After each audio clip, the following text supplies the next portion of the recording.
Good morning, everybody. Welcome to the Metropolitan Governance Task Force meeting for this Wednesday, December 13th.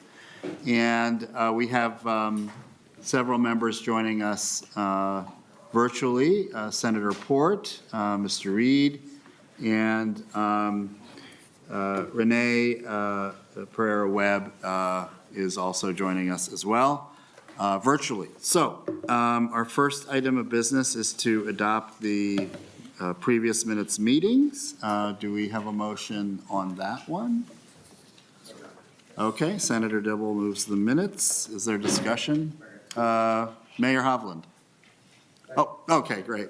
We usually don't do seconds here, but I thought he was raising his hand to discuss the minutes, which is certainly a valid point. All those in favor signify by saying aye. All opposed, the motion prevails. Thank you.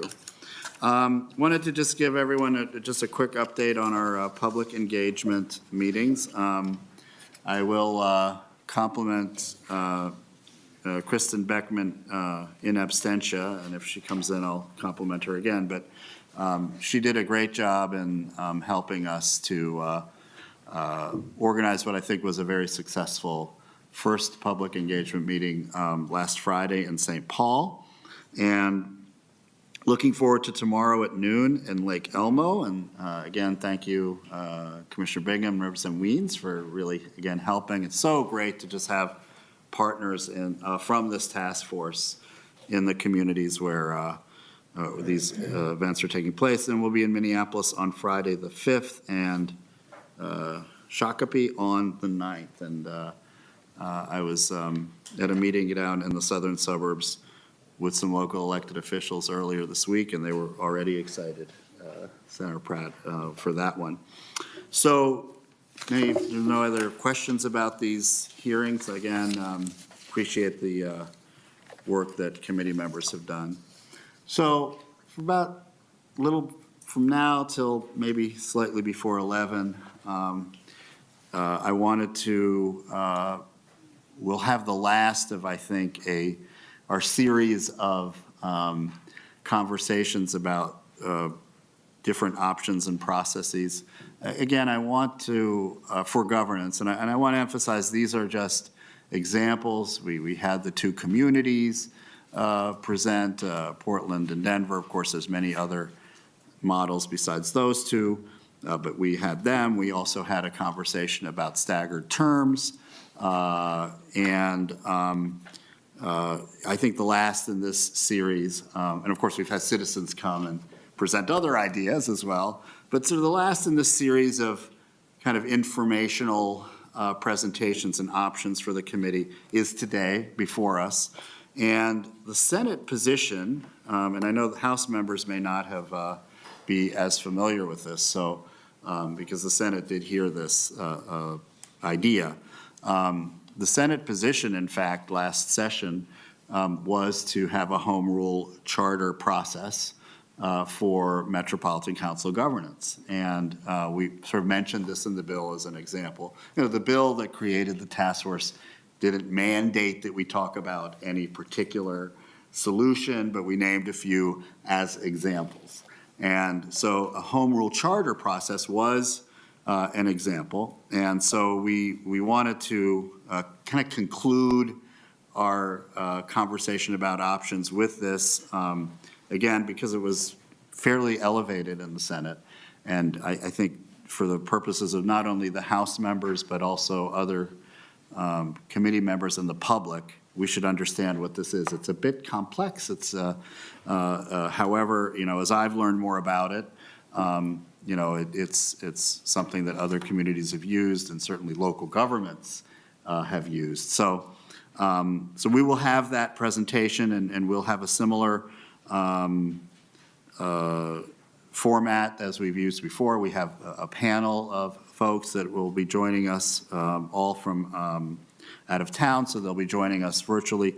And then after their three presentations, then we can have questions and comments from committee members. So, and then after that, we'll discuss more about problem identification and analysis in terms of moving us forward on that conversation. So anything, Senator Pratt, that you would want to add? No, thank you. Okay, great. Well, with that, we will have our first presenter.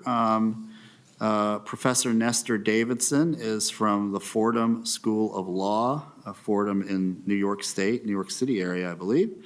And so he'll be explaining, first of all, sort of Home Rule Charter Process 101, if you will, what it is, what it does.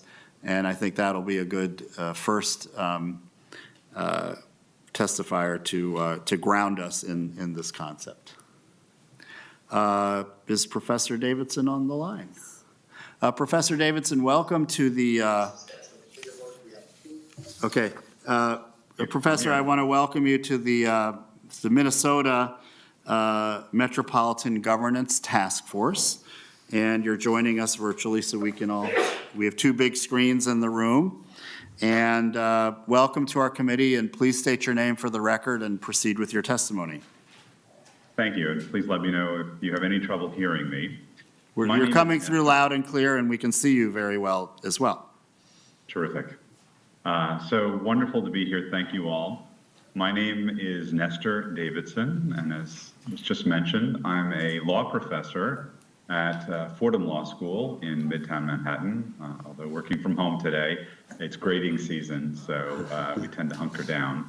In my scholarship and in my teaching, I focus on state and local government law. And I have a particular interest, which is why I think you all invited me, in city charters and other home rule charters. And so what I hope to do is just take a couple of minutes to walk through some basics, but I hope that we can have a conversation. I'm really mainly interested in your questions and hope I can be helpful. And I'll just say, although I can't be with you for the full hour this morning, if I can be of further assistance after our conversation this morning, Taylor and I have been in touch. She knows how to reach me. So with that, and one other caveat, just to say, I focus on these issues nationally. I write about them, I study them, but I cannot claim any particular expertise in the law of Minnesota, and every state, of course, has its own particularities. So I won't be really weighing in on too much that's specific to Minnesota, although obviously informed by the general structure in your state. So if you have narrow technical questions about Minnesota constitutional provisions or statutes, I'm sure we can follow up, but I'm probably not the right person to answer those. Okay, so what I want to talk about briefly are two overlapping concepts and where they come together. So one is just the idea of home rule, and the second, of course, is the idea of a charter, and they'll come together in the idea of a home rule charter. And I think it's important to understand both in order to understand what a home rule charter is and does, and to some extent what it isn't.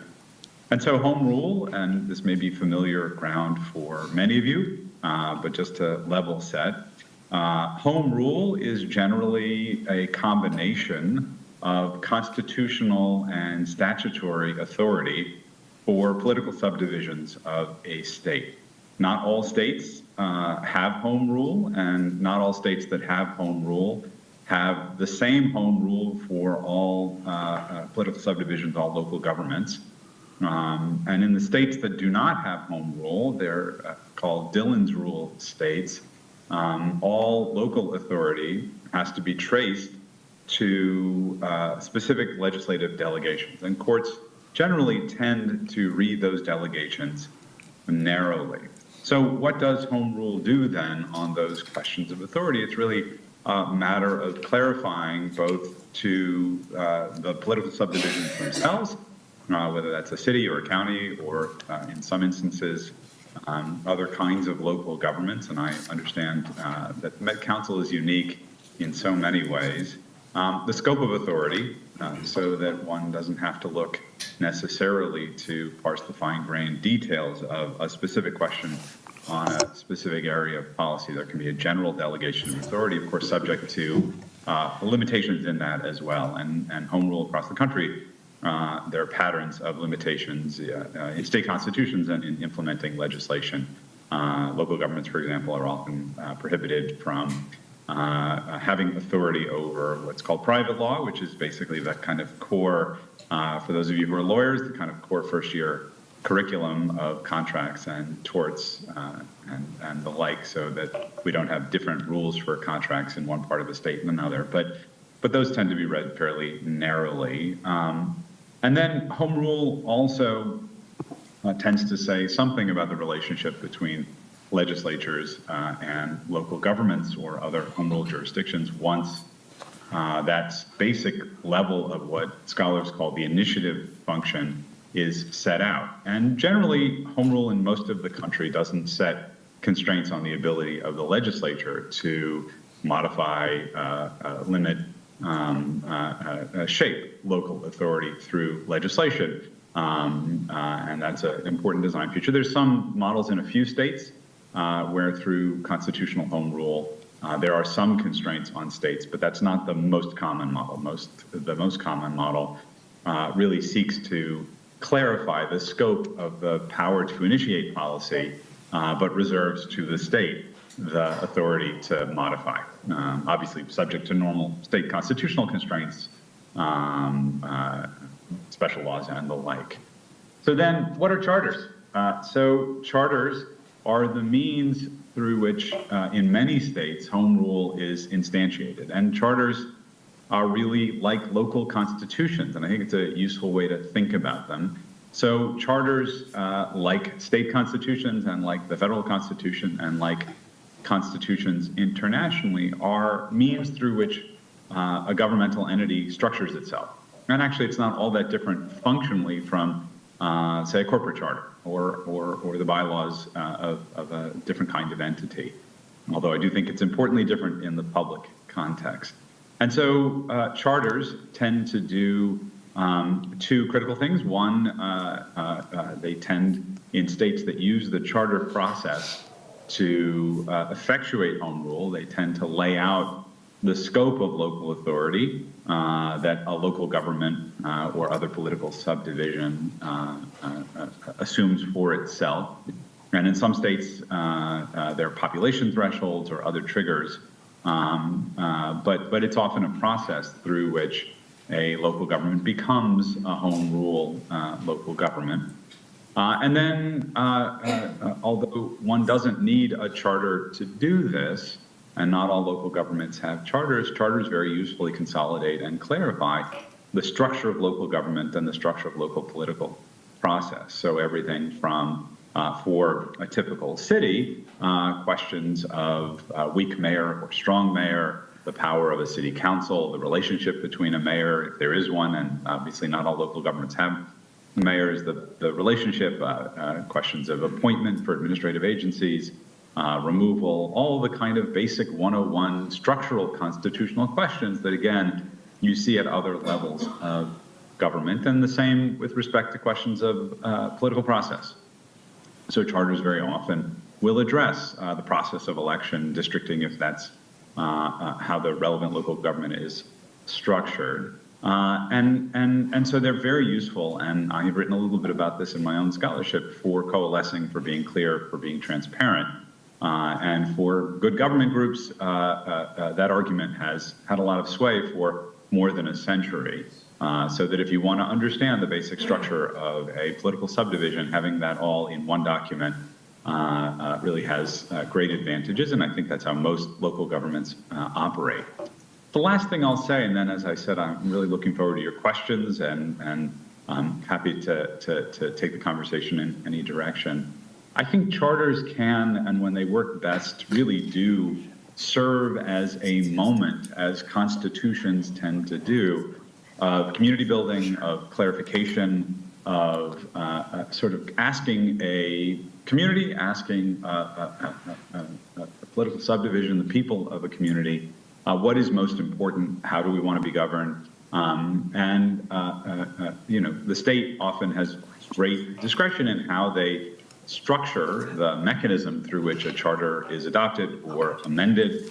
But I think the best practice is really to have a vigorous process, both of expert consultation in a similar way that you're doing now, obviously, but also public participation. And charter adoption and charter reform is often a focal point for public outreach, for asking a community what's most important. And I think that charters, when they work best, really do serve that kind of core constitutional function of asking what is most important, how does the community want to be governed, and then bringing the public into the process of making those decisions.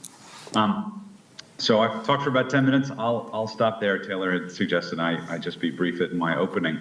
But I'd love to hear your questions or points of clarification if I can be of any assistance. And again, thank you for having me. It's really great to be here. And I wish I could be there in person, but this is the advantage of Zoom. Yes, thank you so much, Professor Davidson. And I had mentioned that we would hear from all three and then have questions, but there's so much here that I'm going to call an audible here at the line of scrimmage. And I think we should have questions for each presenter separately. And so we will, before I call on Senator Dibble, Ms. Beckman, I thanked you in absentia before you came, but I want to thank you in person for the work you did to make the St. Paul hearing we had Friday a really big success. I thought everything that, your vision for this and, the different people that you had suggested we invite, I thought it was a balanced, conversation and hearing from the city and county and citizen leaders, people from the community, I thought worked really well. And I just want to thank you. You worked hard and I think kind of created a model for our other ones. And so appreciated that. So, Senator Dibble, Chair Dibble. Thank you, Mr. Chair. I have a couple of questions and then kind of a question about our presenter's opinion on a matter. So the question is one of process. Typically, what is the question that would be put before the public in the adoption of home rule and or the charter that effectuates home rule? Specifically, I'm wondering, are people asked the first question, would they like the jurisdiction in which they reside to be home rule in the first place?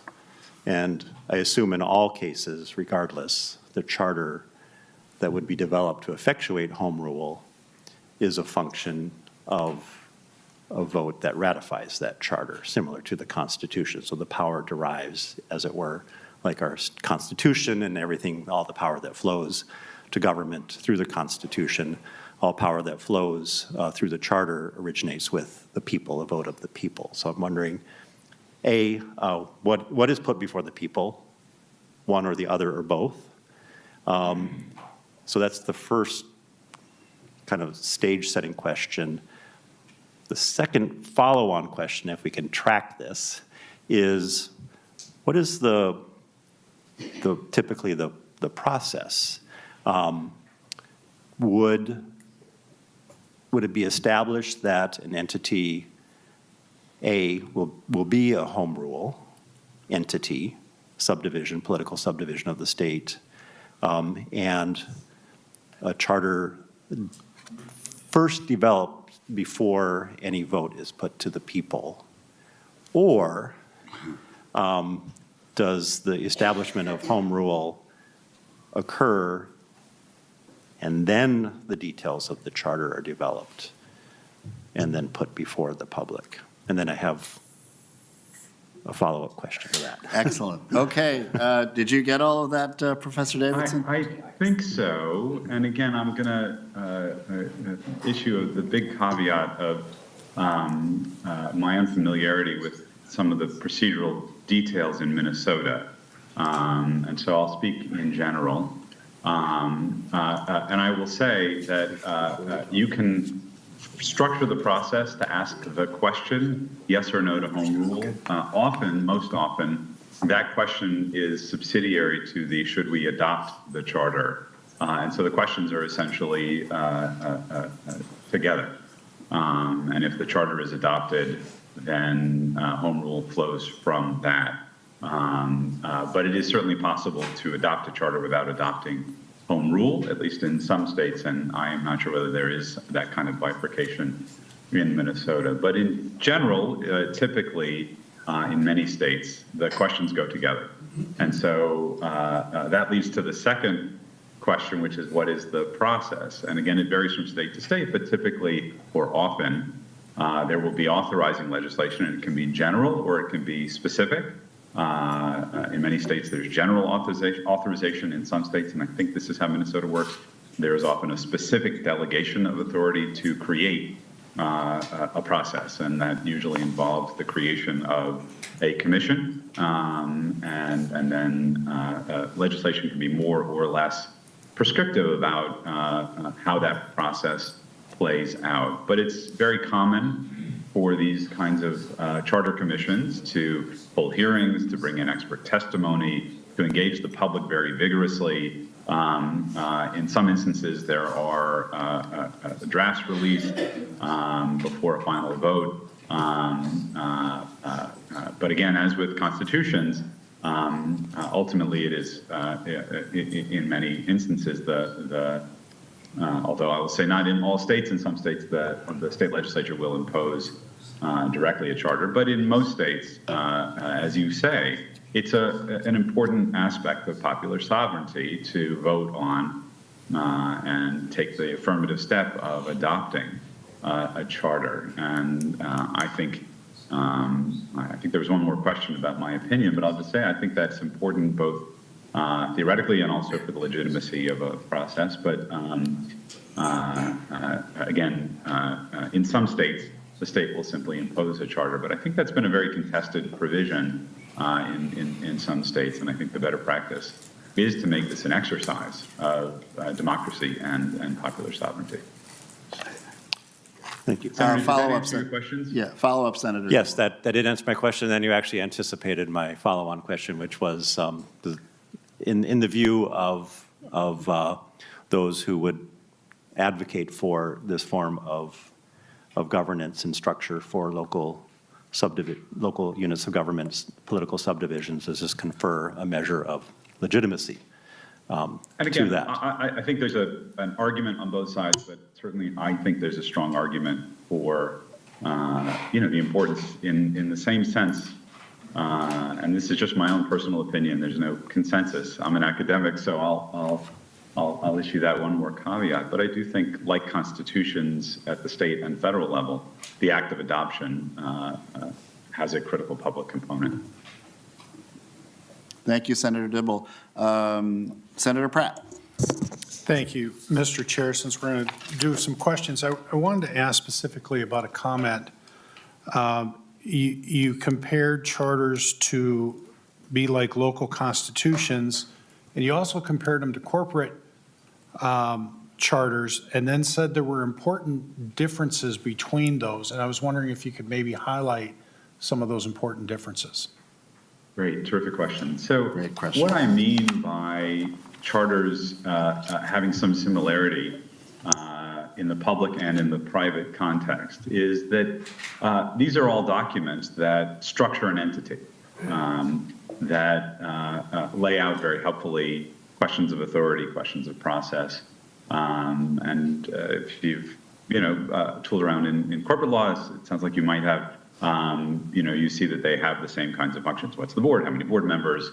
What's the relationship between CEO and the board, et cetera? All of those kinds of questions. And I think as a functional matter, home rule charters can play the same just pragmatic tool of laying out lines of authority, questions of the relationship between various parts of an entity. So I meant that functionally. What did I mean by the differences? I think there are critical differences. I think constitutions, public charters are much more fundamental in terms of the responsibilities, in terms of the public role. Interestingly, there are some cities that actually have rights provisions in their local charters, although that's not common, that's pretty unusual. But it tells you that in some communities, in many communities, the idea of this as a constitutional document does work beyond just laying out the authority of a council or a governing body. And so I think functionally there are some similarities, but I think in terms of stating values, in terms of structuring participation, and again, in terms of bringing a community together to ask those basic questions, I think there's a pretty big difference between what the function of a charter is in the public realm versus what it is in the private realm. Does that answer the question? Yeah, thank you. Okay. Great, thank you. Thank you. We're going to take one more committee question because I'm concerned about time here. So Chair Cleaborn. Thank you very much, and I appreciate your being here today and to give us your expertise in this really important topic. I serve as chair of state and local government, and my question will seem a bit naive because I want to make sure that the public has an understanding. So please accept the question in that vein. So when we as a legislature set up the authority, right, because all creatures of municipalities are creatures of the state.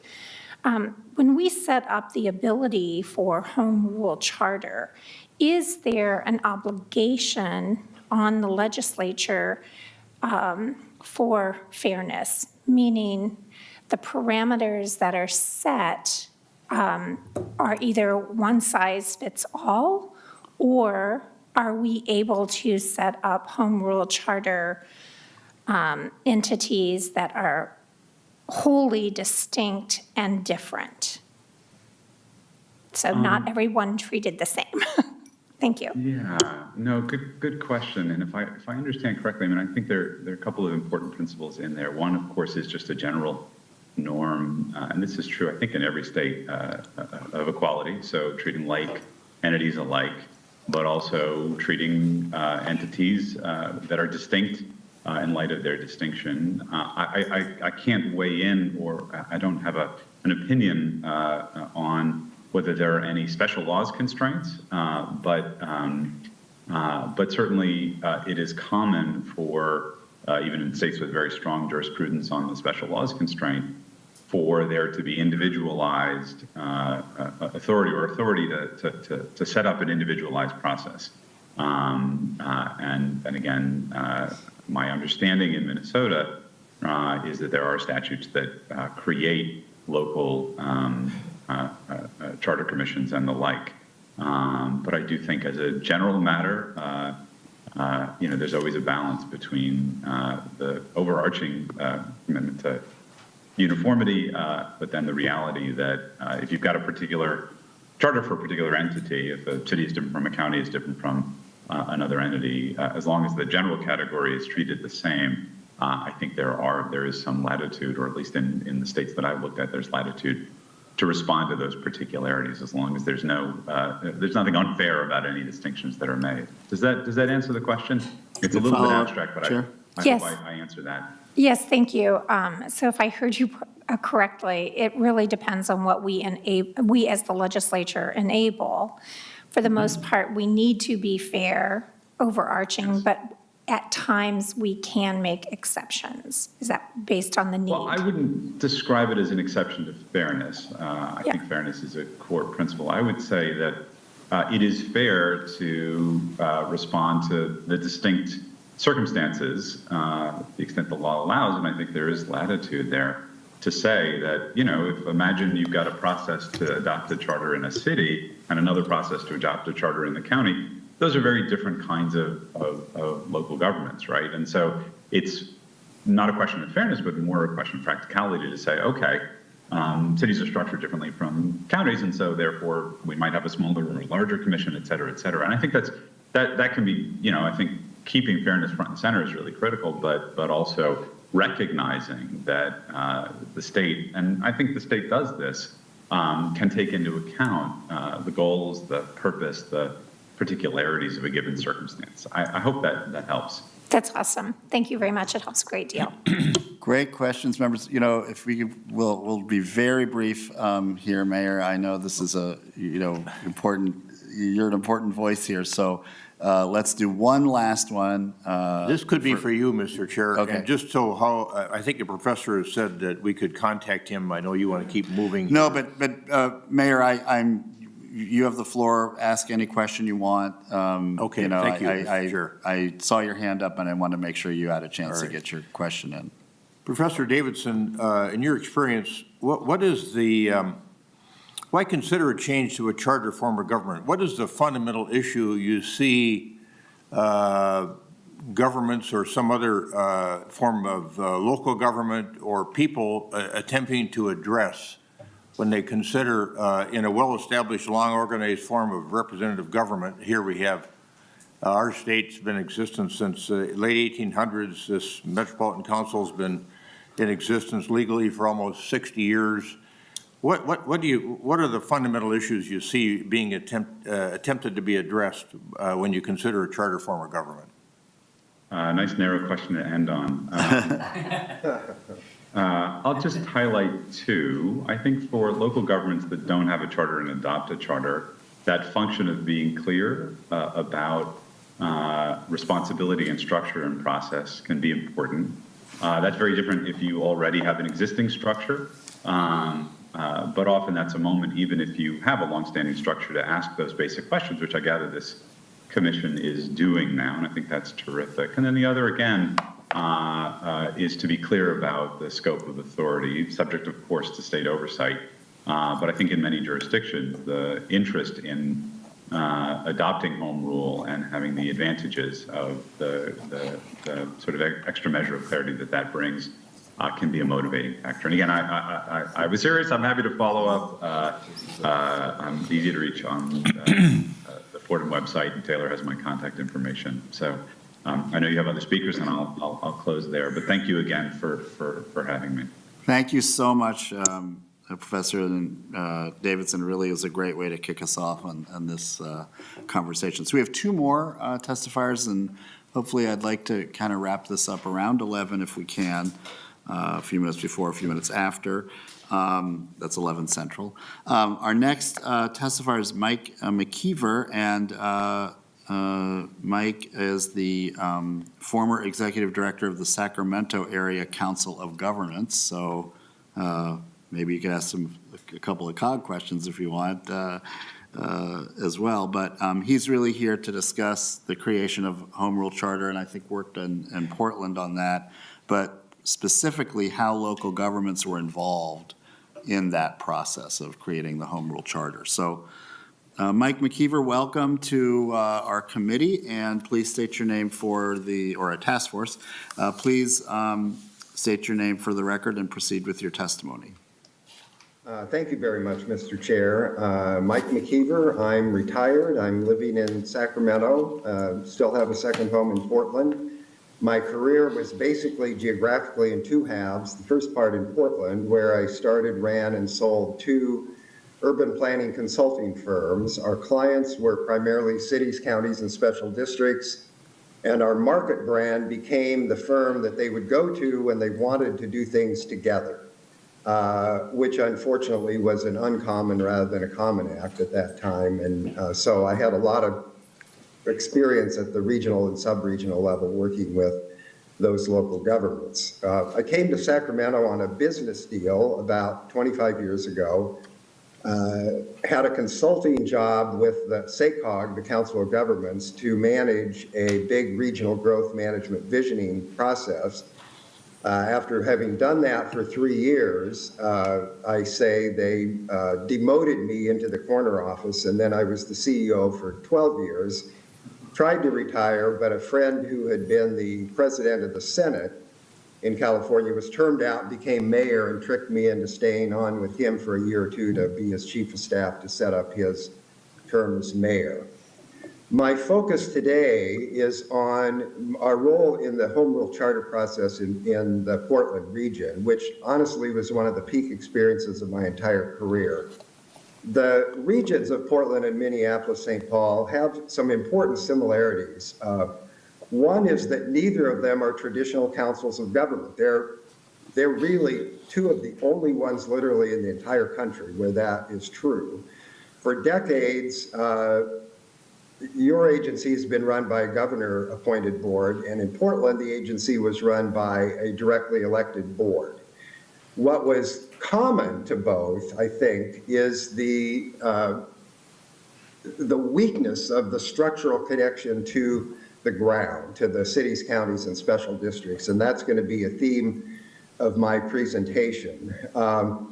When the charter in Portland was adopted and created in the early 1990s, the regional planning agency was generally despised is a little too strong a word, but it did not have a good reputation amongst the cities, counties, special districts. A little more positive with the city of Portland.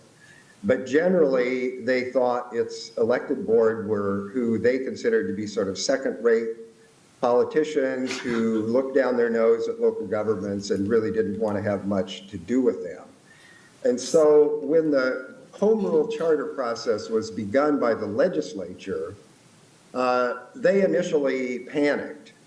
Our role with, my firm's role with the local governments at that time was sort of as the staff to an unofficial COG, because there was no actual council of governments.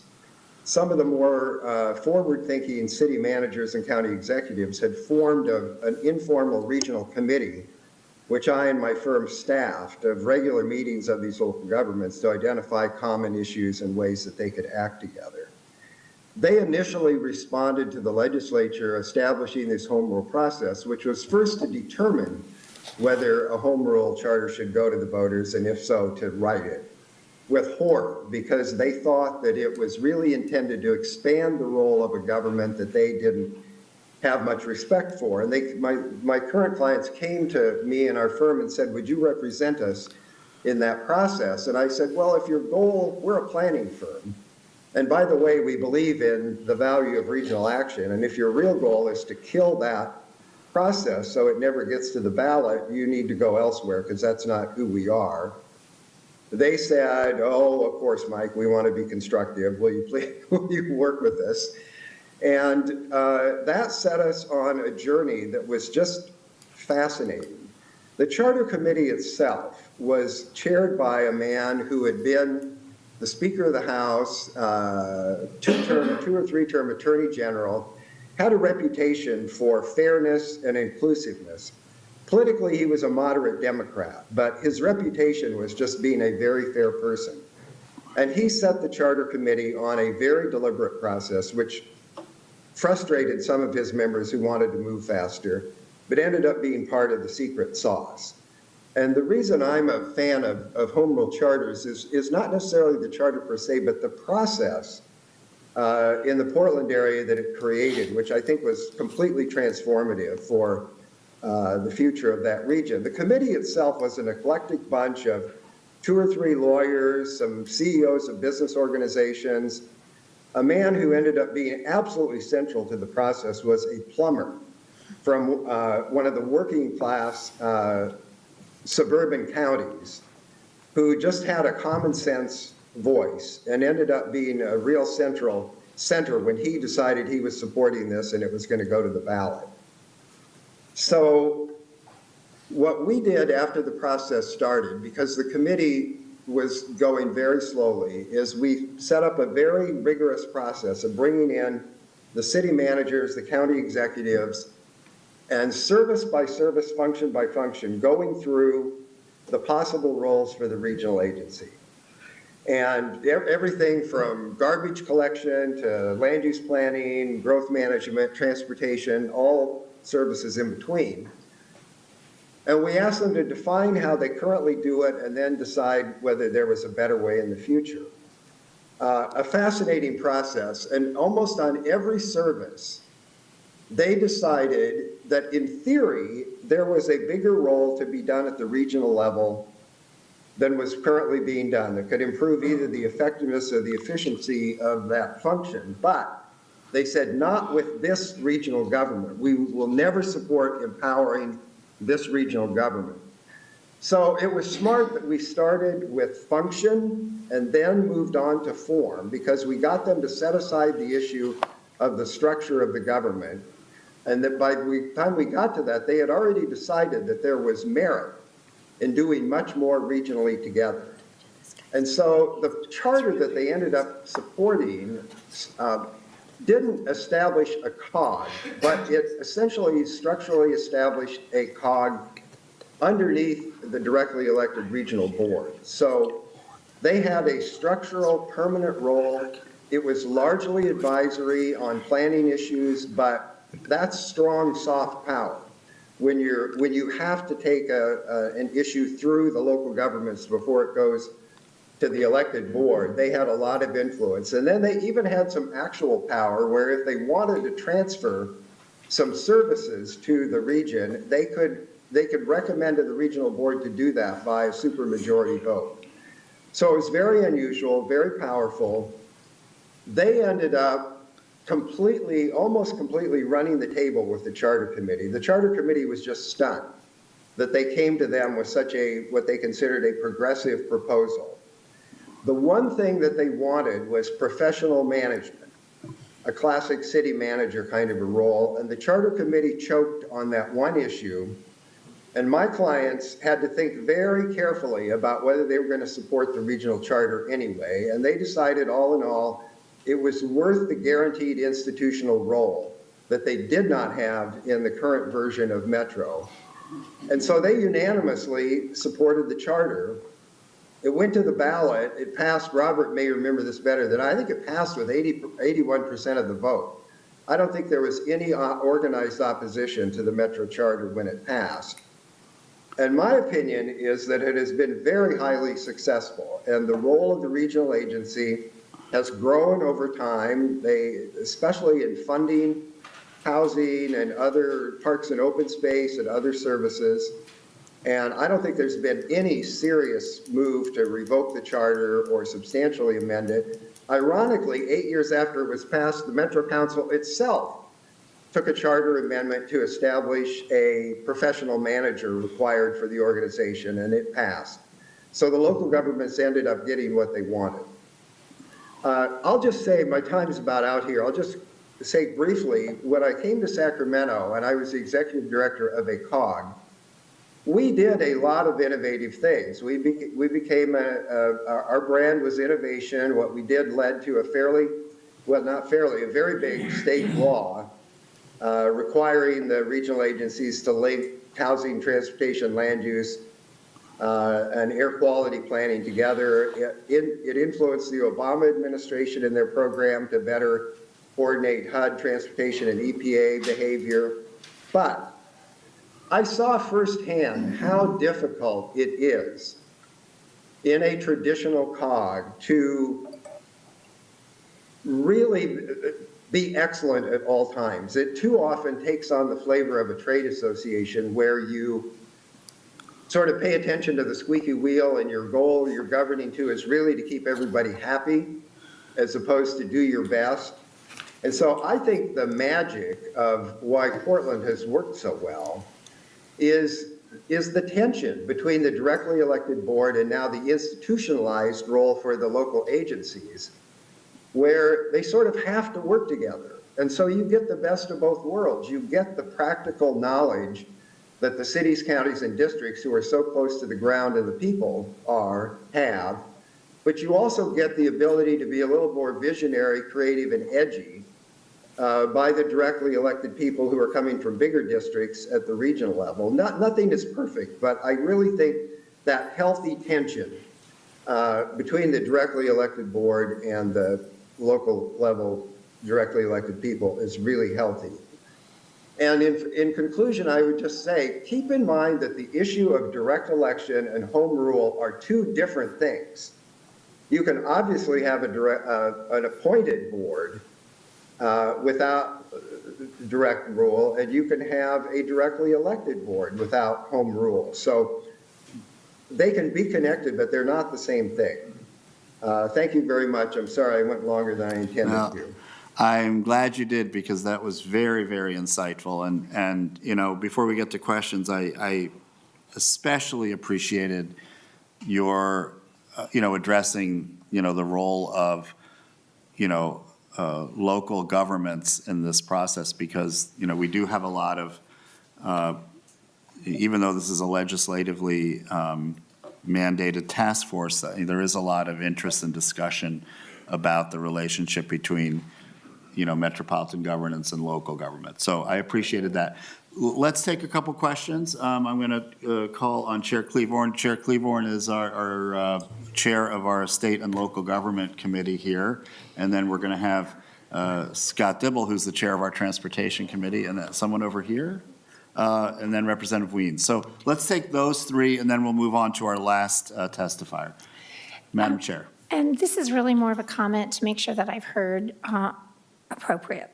correctly. So what I heard in the testimony, which I think is really important and will come as no shock to you, Chair Hornstein, is that slow, deliberate, not rushed, deliberate examination of function, and then examination of form is what he said is needed for success.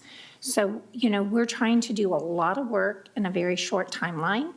And I think to really make sure that we're setting Met Council in whatever form to be successful, we really have to examine those things in a full, thoughtful way. And I just want to make sure that that's what I heard and the importance of making sure that we have public acceptance in that process. Thank you. I appreciate that, Chair Cleavorn, and I think, what I've learned so much today that, was not on my radar. And so I do think this, this process, which I had no idea until the Senate brought it up, could really serve us well.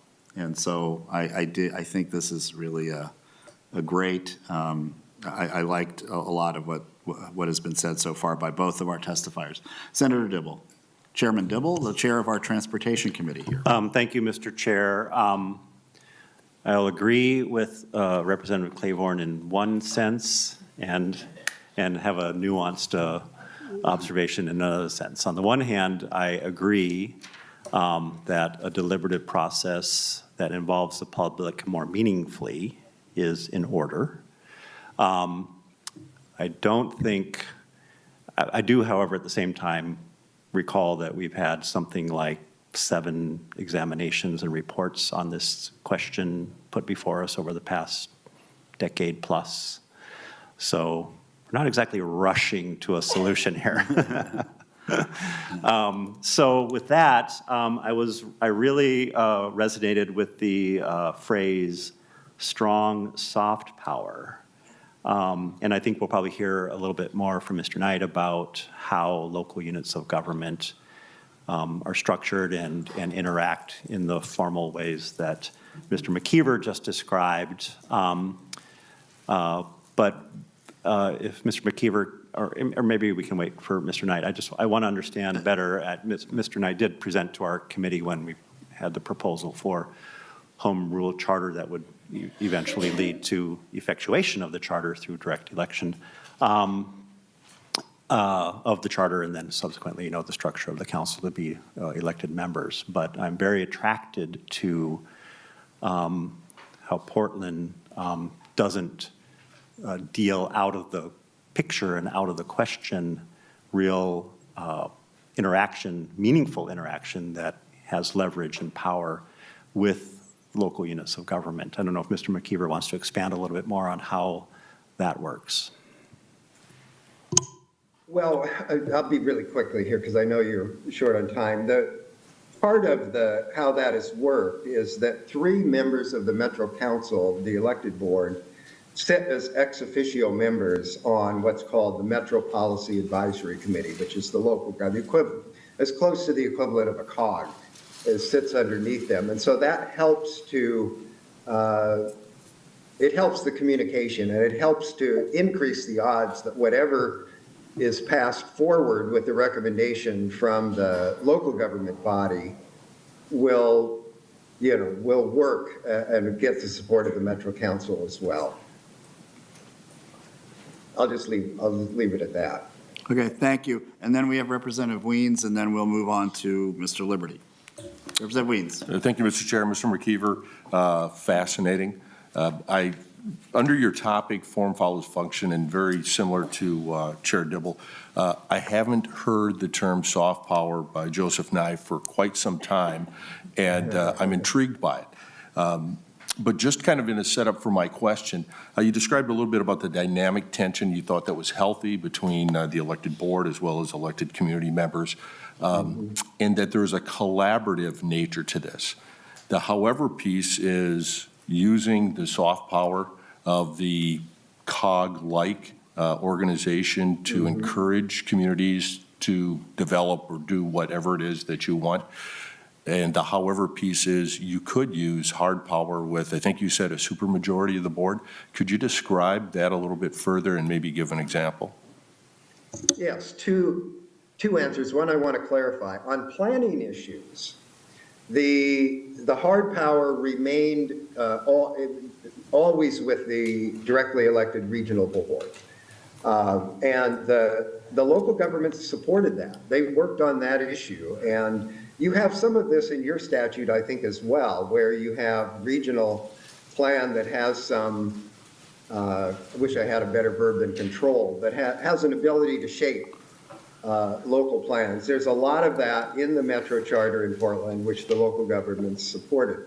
The hard power that I used, which frankly kind of stunned me that the local governments would agree to this, is that if they wanted to transfer something that they, like a service function that they were currently doing at the local level, and they thought it would be more efficient to be done at the regional level, they empowered this COG-like board on a supermajority vote, 2/3, to offer that essentially to the Metro Council, so that if Metro decided they wanted to take over that function, they could do that. And that hard wiring of how the local electeds and the regional electeds could decide to do something more effectively or efficiently out of both by doing it at a larger scale, I love that part of the charter, and that's just a great sign of a healthy functioning system to me.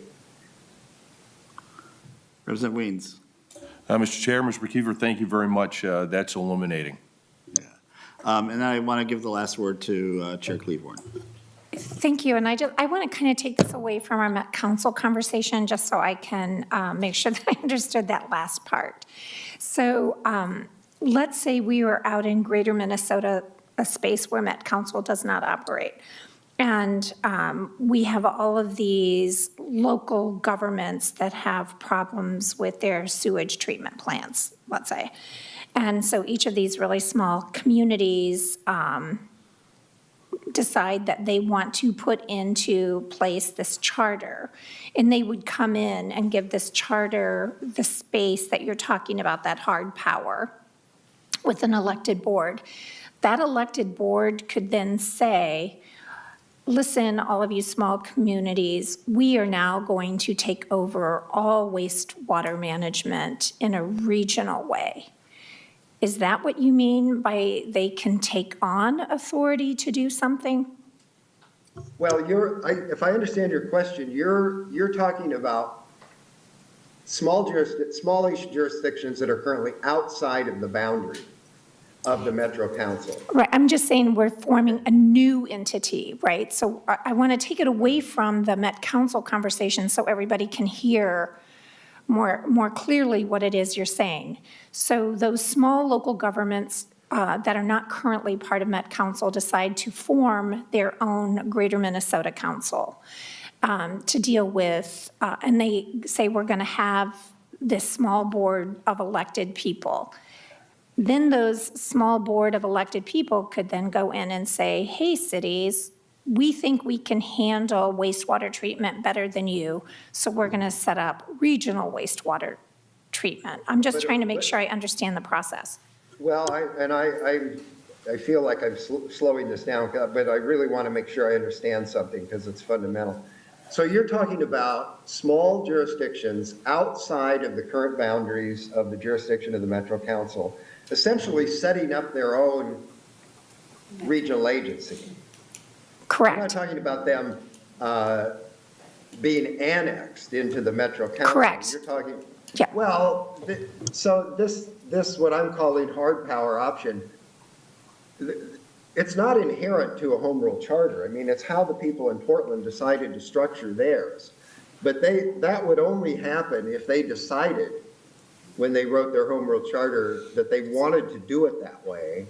And if you were going to directly transfer the Portland Metro math, it would be that if they wanted, that if the new regional agency wanted to take over something the locals were currently doing, the two tests would have to be met. First, for it even to be an option, they would have to get the support of 2/3 of the local agencies who said, no, we want you to do this. We think it's a good idea. And then secondly, they would have to get a majority vote on their new regional council to do it. They couldn't do it without the support of 2/3 of the new small members. Thank you. I'm just trying to say, if we are setting up, if we're going to write legislation that's going to change things, I want to make sure that everybody understands what can be done within Met Council could also be done in other places. So thank you for that clarification. Thank you. And so our last testifier, and again, we're going a little bit over time, but I think this is a very good and rich conversation. I'm getting the sense from members that they are interested. And so we have Robert Liberty, and I believe Mr. Liberty did testify. I think Chair Dibble mentioned this in the Senate on this very topic, so we'll have him spread the word to a larger audience here. But very impressively, a Rhodes Scholar at Oxford before going to Harvard Law School, and he has been in the land use and transportation planning field for over 4 decades. And so what he is going to talk about is, again, maybe amplifying a little bit about, Mike McKeever's comments about how the Home Rule Charter has been used in this case study that we're using in Portland. So welcome, and please state your name for the record, and we are welcoming you to the Metropolitan Governance Task Force here in St. Paul, Minnesota. Thank you, Mr. Chair. And am I audible for everyone? Yes, coming through very clearly. Thank you very much. An opportunity to share some of my experience. I was elected to the Metro Council to represent District 6 in 2004. District 6 has about 250,000 people at that time and was reelected in 2008. And also served on this cog-like entity that was built into the charter, the Metro Policy Advisory Committee, MPACT. I was one of the 3 Metro ex officio members and served several years, I think, in that role. And by the way, I will add without explanation that initially I opposed that element in the charter. And in retrospect, I think it was very smart and actually achieves even more than just consultation, but mutual education. But we can discuss that more if you have questions. I want to talk about 3 things very briefly. One is the Home Rule Charter itself, what's in it, the voters' role in our home rule regional government, and the big picture, which is democracy in the 21st century America. People generally do not care about the structure of government unless they are upset about something or see an opportunity. And our own Home Rule Charter, the U.S. Constitution, came out of this anger over the imposition of taxes by the Parliament at Westminster, where there was no representation. So except for a few exceptional groups like local officials themselves and the League of Women Voters, which by the way has played a huge role in Oregon on land use and government, most people don't care about the structure of government. They care about what government does, whether it's working effectively, and periods of dissatisfaction are opportunities when government's going to change. Now, whether it changes for the better or not depends on people like you. So the Metro Charter's origin was, by the way, Mike, that was a great thumbnail history. I didn't know all of that. And so I really appreciate having the opportunity to hear you today. And we've worked together over the years. But again, most people, except for government officials themselves, which are a tiny minority of the population, don't care that much about the structure. They do care about what it does, and they do want government to be effective. So if they sense it's ineffective, then they're going to be interested, but their primary interest in what does it do. So the part of the charter that I've quoted most often, and you hear presented most often, is this, which is not actually a part of the governing components. We, the people of the Portland Area Metropolitan Service District, in order to establish an elected, visible, and accountable. Very important. Elected, visible, and accountable regional government that is responsive to the citizens of the region and work cooperatively with our local governments, that undertakes as its most important service planning and policymaking to preserve and enhance the quality of life and the environment for ourselves and future generations, that provides regional services needed and desired by the citizens in efficient and effective manner, do ordain this charter for the Portland Area Metropolitan Service District, known as Metro. This is why people cared about it.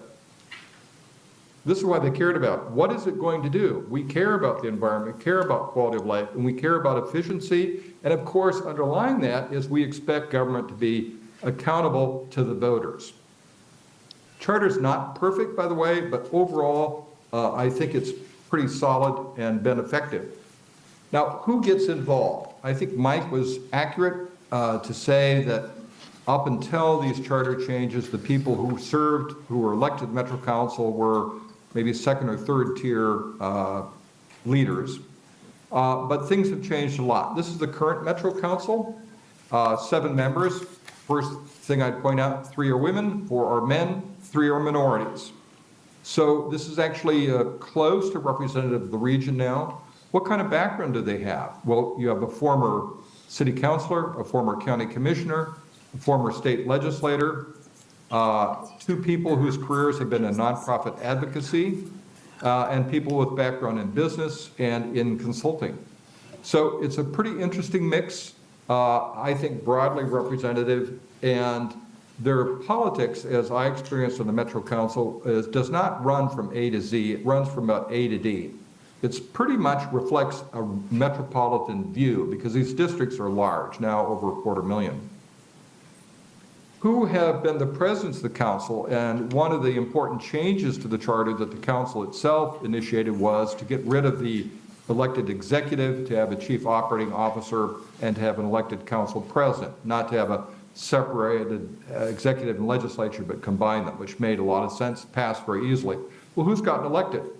Well, on the left, David Bragdon, who is from the city of Portland, has background in business and state legislature. So from the central city. But then the next 2 are from the suburbs. Tom Hughes. Tom was a school teacher and then mayor of Hillsborough, one of the large suburbs in the far western part of the region.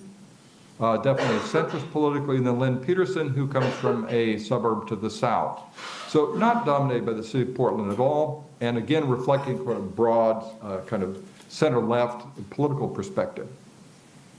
Lynn Peterson, who I've actually hired many years ago, I don't think gave due credit to the profile that these elections have.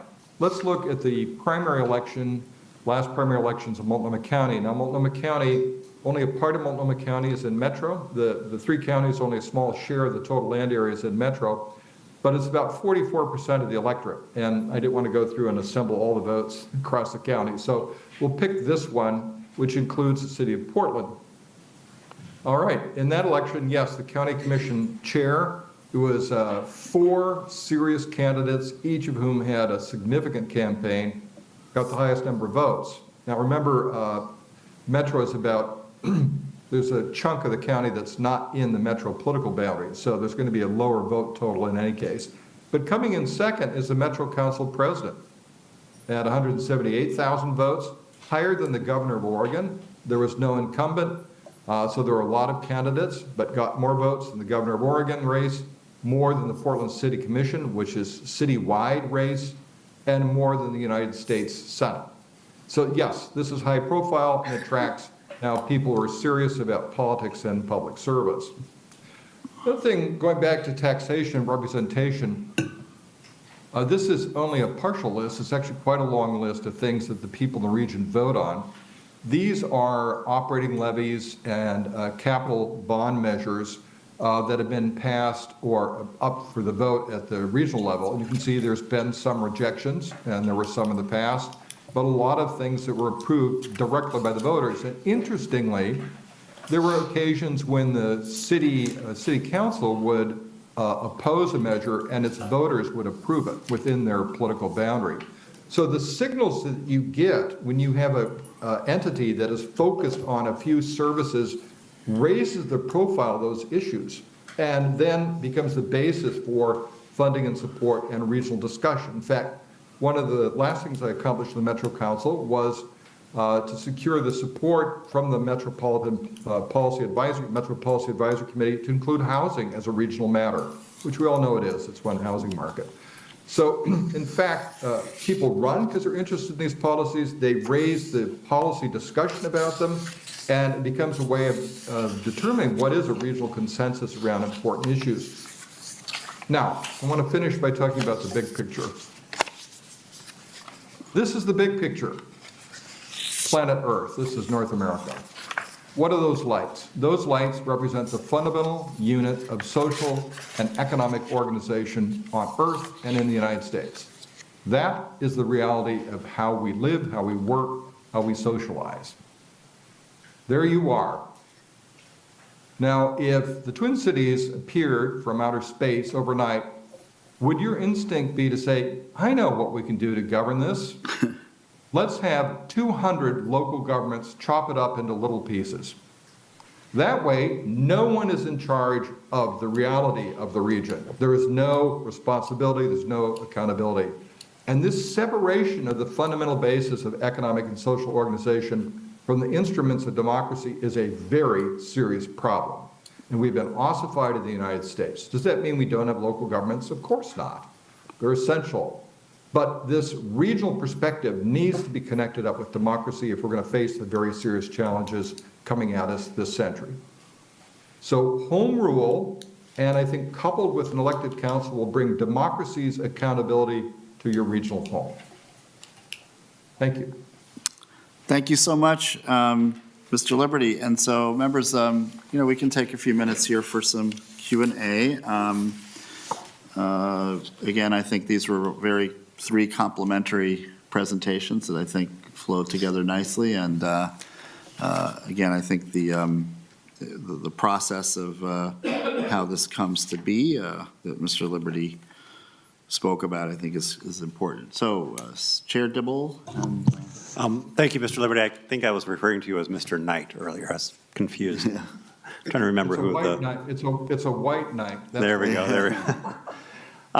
So my question is similar to the question I put to Mr. McKeever, which is, can you spend a little bit more time, or a little bit of time, just talking about the interaction between the elected council and the entity comprised of locally elected officials, the cog that is required. It has some strong soft power in the process and the decisions and the scope and the delivery of services in the Portland Metro.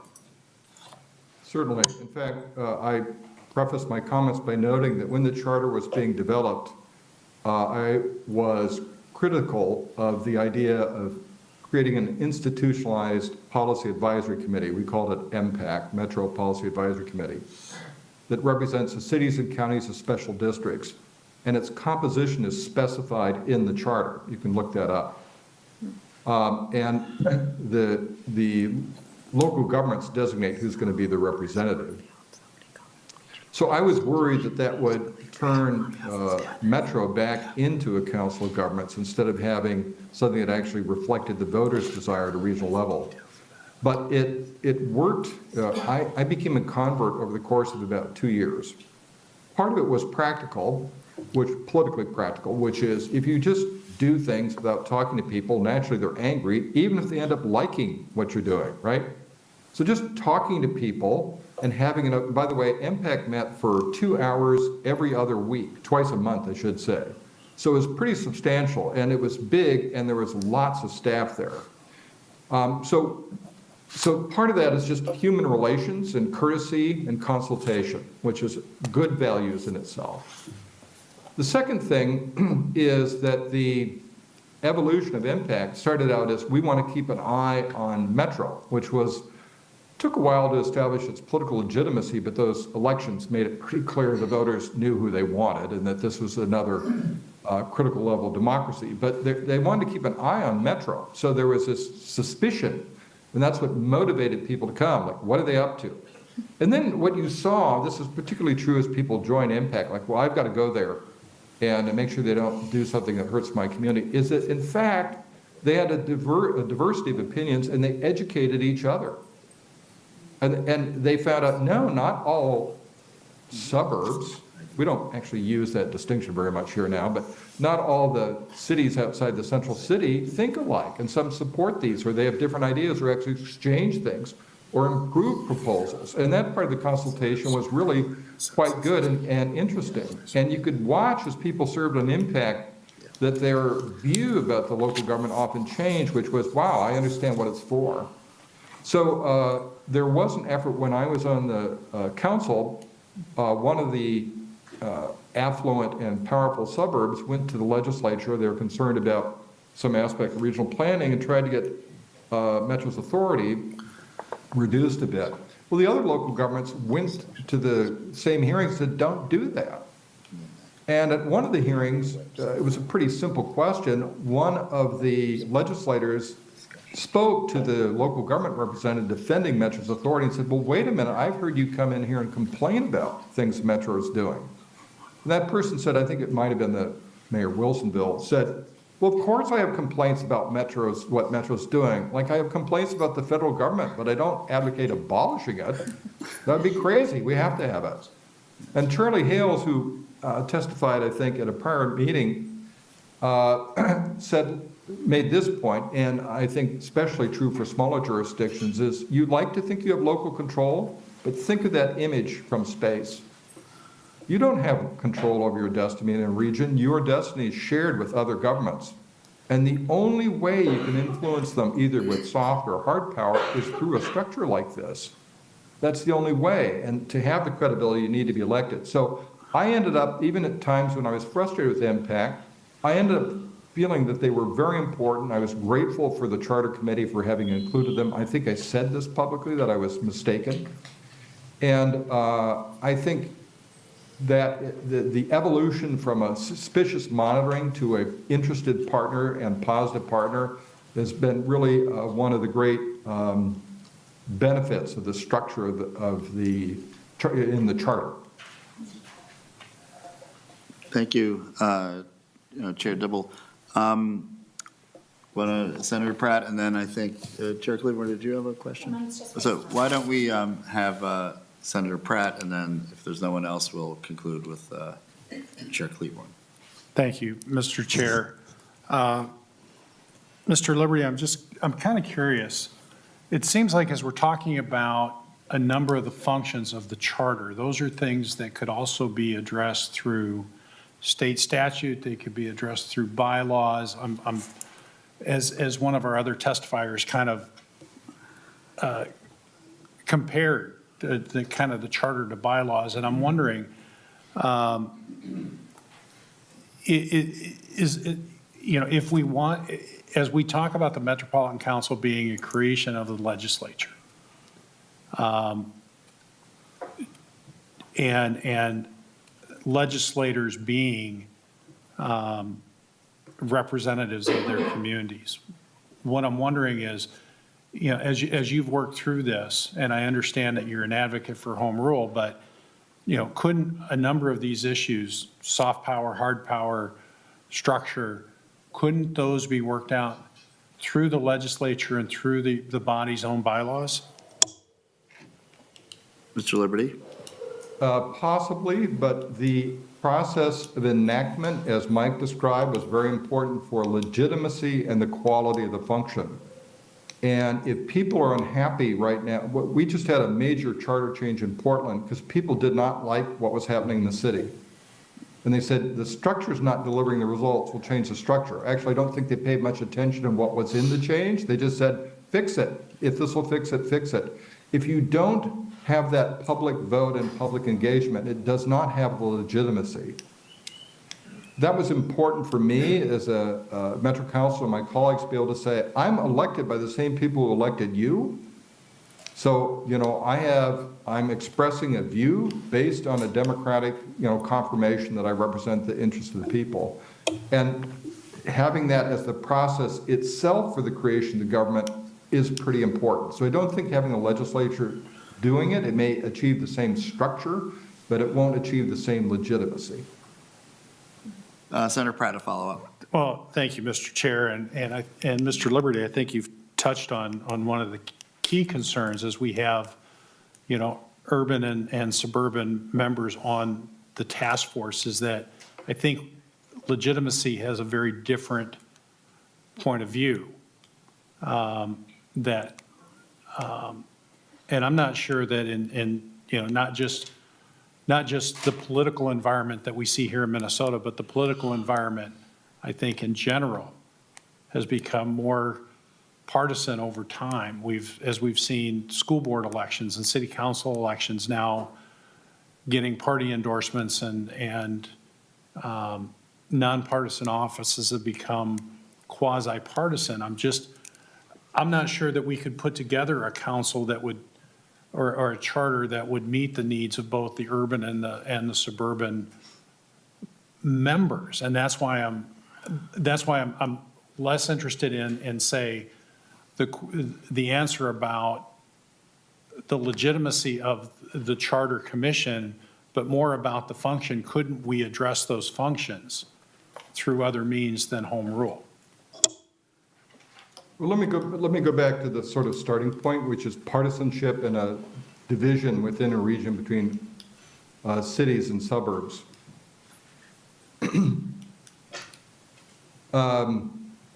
Metro remains nonpartisan. It has not become politicized the way other things have. And that's partly because there's now a sharper differentiation between the whole metropolitan region and different parts of Oregon, rural Oregon, which are very red indeed. So in fact, there's more homogeneity in politics, I think, in the region than there was in the past. I don't think that's a good thing for the country, by the way, but that's the reality, which is why you get this more of a centrist, the people who are elected are a little more centrist, I would say center-left. I think that reflects the whole region, including the suburbs. So if the suburbs are really completely different, they would be electing very different people, but they're not. At least that's our experience. The second thing is that people have this deeply ingrained differentiation between a central city and a suburb as though they're different entities. And I noticed, it was particularly true for me, but others stopped using that terminology differentiation metro because the suburbs were much more different from each other than they often were from Portland. So a poor working class suburb has nothing in common with a rich outer suburb, right? But they're all part of the same region. They work together, they go shopping and so on, school. So I think if you start out by thinking there's this fundamental difference, you should test that hypothesis. One way you test the hypothesis is you see who gets elected. So I can't, I've been to the Twin Cities several times, and I wouldn't say they're the same as our region, but they're certainly similar. And you may be surprised that who gets elected is much more to the center and much less partisan. And just to be clear, we have plenty of partisanship in Oregon. We had armed right-wing supporters parading through the street. We had someone killed. So Oregon is not some version of Marin County. We have very sharp differences, but that's not what we see at the regional level. It's much more like the old nonpartisan consensus. And I think doing this would actually help overcome, done right, could overcome that difference. Back to who does it, I think I've answered that. I think you're going to have a firmer basis in democracy and public and local government support if you go through a charter process. I would definitely link that to an elected council. Okay, all right. I think that Chair Cleavorn, the chair of our State Government Committee, has the last question.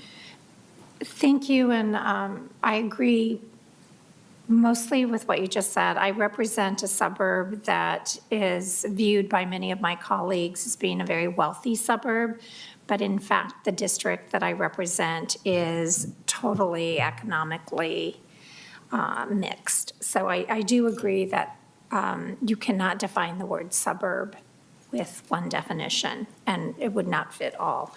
The piece that you have talked about that has caused me a little bit of pause is that, you said the majority of people really don't care about structure, and I agree with you. They only want things to work. And I remember having a listening session when someone said, "Don't we pay people to take care of this? Why are you asking me?" And so the idea of constituency, right? I heard you talk a lot about people. I heard you talk a lot about democratic process. I heard you talk about visibility and accountability. And please understand, I'm not picking on you as a person. But when you talk about the actual work, you are talking about state government, you're talking about local government, you're talking about this elected board, but really the interaction with that elected board is in these meetings with other local electeds. So I'm trying to figure out the idea of constituency, really who is the constituency that you're working with. And when you also stated that the local governments are designating their reps to attend these meetings. So then the last thing I wanted to talk to you about and ask you about is the piece that we are really focused on, that we keep hearing about in our committee, is transportation. And I see that the one initiative that you had was transportation funding, and it was rejected. So how do we fix the problems that we have if the power of the purse is not matching the needs? So that's just kind of a broad question or statement. Good question to end on. That's an excellent series of questions. Proceed, Mr. Liberty. Let me take this piecemeal, and then please interrupt, make sure that I've answered your question if I can. First, what is the constituency? Well, the constituency for Metro councilors is their voters, are the voters. You have to go out and knock on doors, talk to neighborhood associations, local businesses. That is very important. That's your primary constituency, not the local governments, because those are the people you respond to. It's true of any government. And a lot, because the kinds of services are regional, we didn't get the kind of constituency service requests like, why hasn't my garbage been picked up, or the snow cleared, to use something that happens infrequently and not well done in our region.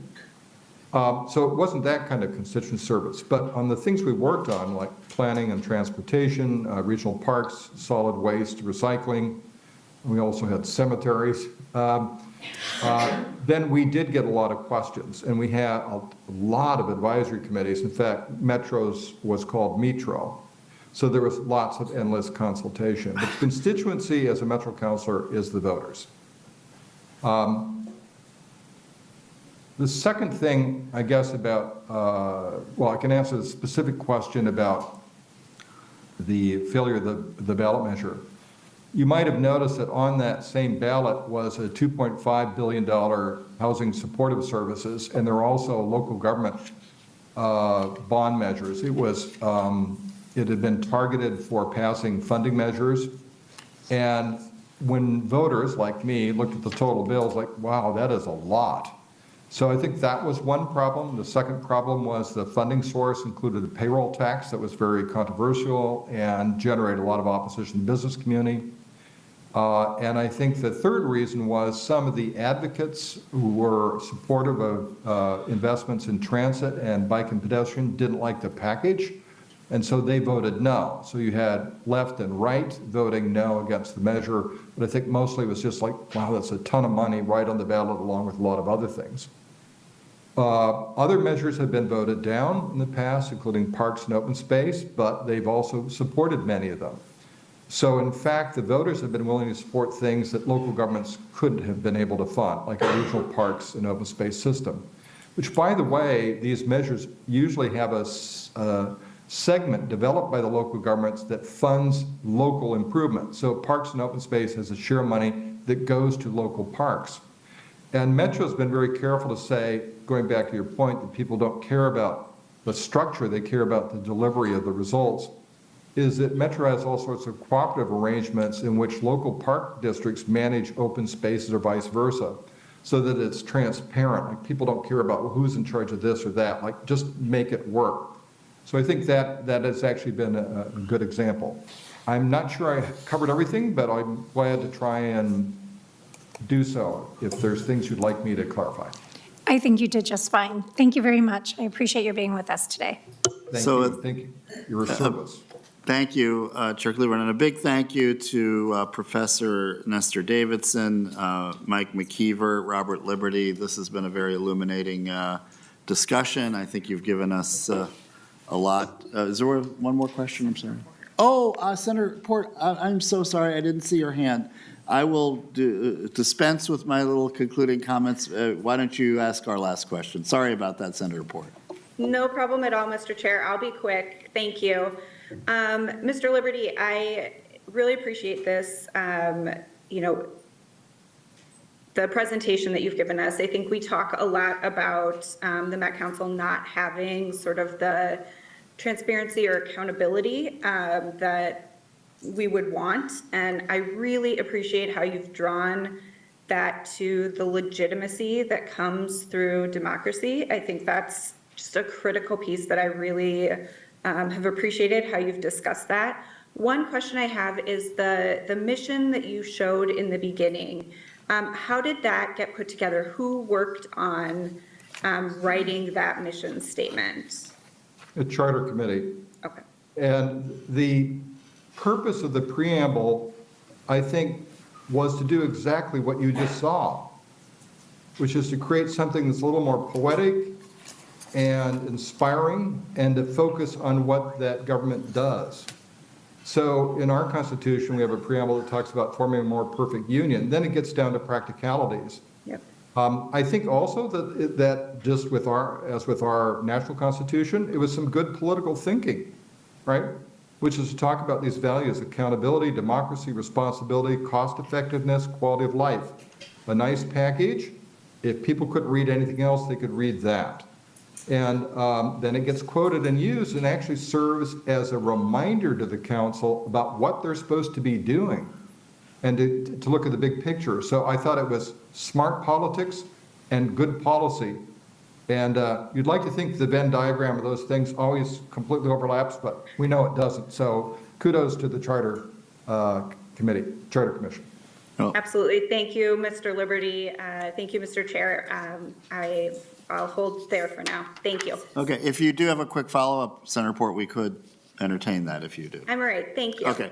And I just, again, since Senator Port, Chair Port, mentioned the charter statement, I think there are a number of people around the table that would appreciate the fact that quality of life was mentioned in that statement. So I think that's definitely noted here. So again, so thank you to Professor Davidson, Mike McKeever, Robert Liberty. This has been very illuminating, and I think has given us some new ideas to consider, along with many of the other ideas that we have heard over the last several months. And we really appreciate your engagement with us. And if we have some follow-up questions, obviously we will pass those on to you. So thank you very much, and best wishes for the holidays. Thank you, and thank you for your service, and good luck to you. Yeah, thank you. Yes, thank you. We need that. Okay, members, we have a half hour here, and I wanted to transition into, just a discussion here among the task force, a couple of the framing questions that we sent around earlier. And I'll just repeat those, and we'll just, if people want to respond and just say, what their thoughts are. And we're not taking any votes, but this will be part of our official record of minutes. It is really an opportunity, our first, I think, of several opportunities coming up here, and as we conclude our work here in the next several weeks, for you now to start putting your thoughts on the record, at least the public record in terms of a conversation. And so I'll take maybe 15 minutes for each of these questions. that we've asked you to consider. And I'll repeat those, and then, if anyone wants to be recognized to share your thoughts, that would be welcome. So the first one is, what do you believe the problems, if any, are with the Metropolitan Council? So again, this is some of the conversation we had, influenced by some of the questions that Ms. Paddock had put before us. We want to define the problem. And, if any, if there is one, I want to emphasize the if any. But we want to define the problem a little more, strategically and by members of the task force, and intentionally, and intentional and strategic conversation. So, your thoughts that you may want to share on that, and then we'll transition into the second question is, given those problems, what do you believe the task force should be solving for? Again, sometimes that transitions to a discussion about a specific structure. I'm not really necessarily looking for that at this point. Vice Chair Pratt and I are not necessarily looking for that. Obviously, if you have a preference, stated. But, what should we be solving for specifically? So problem identification, solutions. Let's start with what do you believe the problems, if any, are with the Metropolitan Council, given your perspective? Does anyone want to kick us off? No problems, great. We're adjourned. No. Senator Pratt. Thank you, Mr. Chair. Well, I identified several, but I'm going to try to start with a few that I think I've heard around the table on multiple occasions, and that is a lack of accountability to the communities that the Metropolitan Council serves. Whether we call that transparency, whether we call that trust, there's that lack of accountability that is perceived to be out there. It goes to, I remember there was a conversation and a little bit of finger pointing about the Southwest Light Rail. Did the Met Council actually take a vote, or did they, was it pushed by Hannah County? And there was finger pointing going back and forth. That's not accountability. And so and then we've also heard that, and we heard it in our public testimony, that we have a Met Council that's not empathetic and approachable to residents of the metropolitan area. And so I'll throw those. I've got more to discuss, but I think those were some that I heard across the board, and I've maybe teed those up for conversation and discussion. Thank you, Senator Pratt. I think that's very, very helpful. Senator Coleman. Thank you, Mr. Chair. I think I brought this up on the first day of this committee, just coming from a city council background that was under the purview of the Metropolitan Council. For me, I think that the biggest issue I hear from my cities and my county is the lack of autonomy that they have. And so many frustrated citizens would come to our city council meetings or to my open office hours with an issue they had with a city plan or a city design that we were unable to use our authority on that council to do anything about, because staff would come back and tell us that the Metropolitan Council probably wouldn't let us do that. At what point then I ask, who is actually running this city? Is it me, the elected person here, or is it the Metropolitan Council? And so that is one of the biggest things I am passionate about seeing here, is that we define in statute what authority they have over cities and rein that in quite a bit to give cities and counties their autonomy back, and to put the people that our citizens voted into power to represent those cities and to make those city planning or city plans, the people that are actually driving the car there. Thank you, Senator Coleman. Others? Okay, Representative Weens, or just, and then. We're just good, rolling right down this side of the table. Yeah. Everyone to the left seems to be in line. Yeah. People on the left want to change it, people on the right think, no problem. Okay.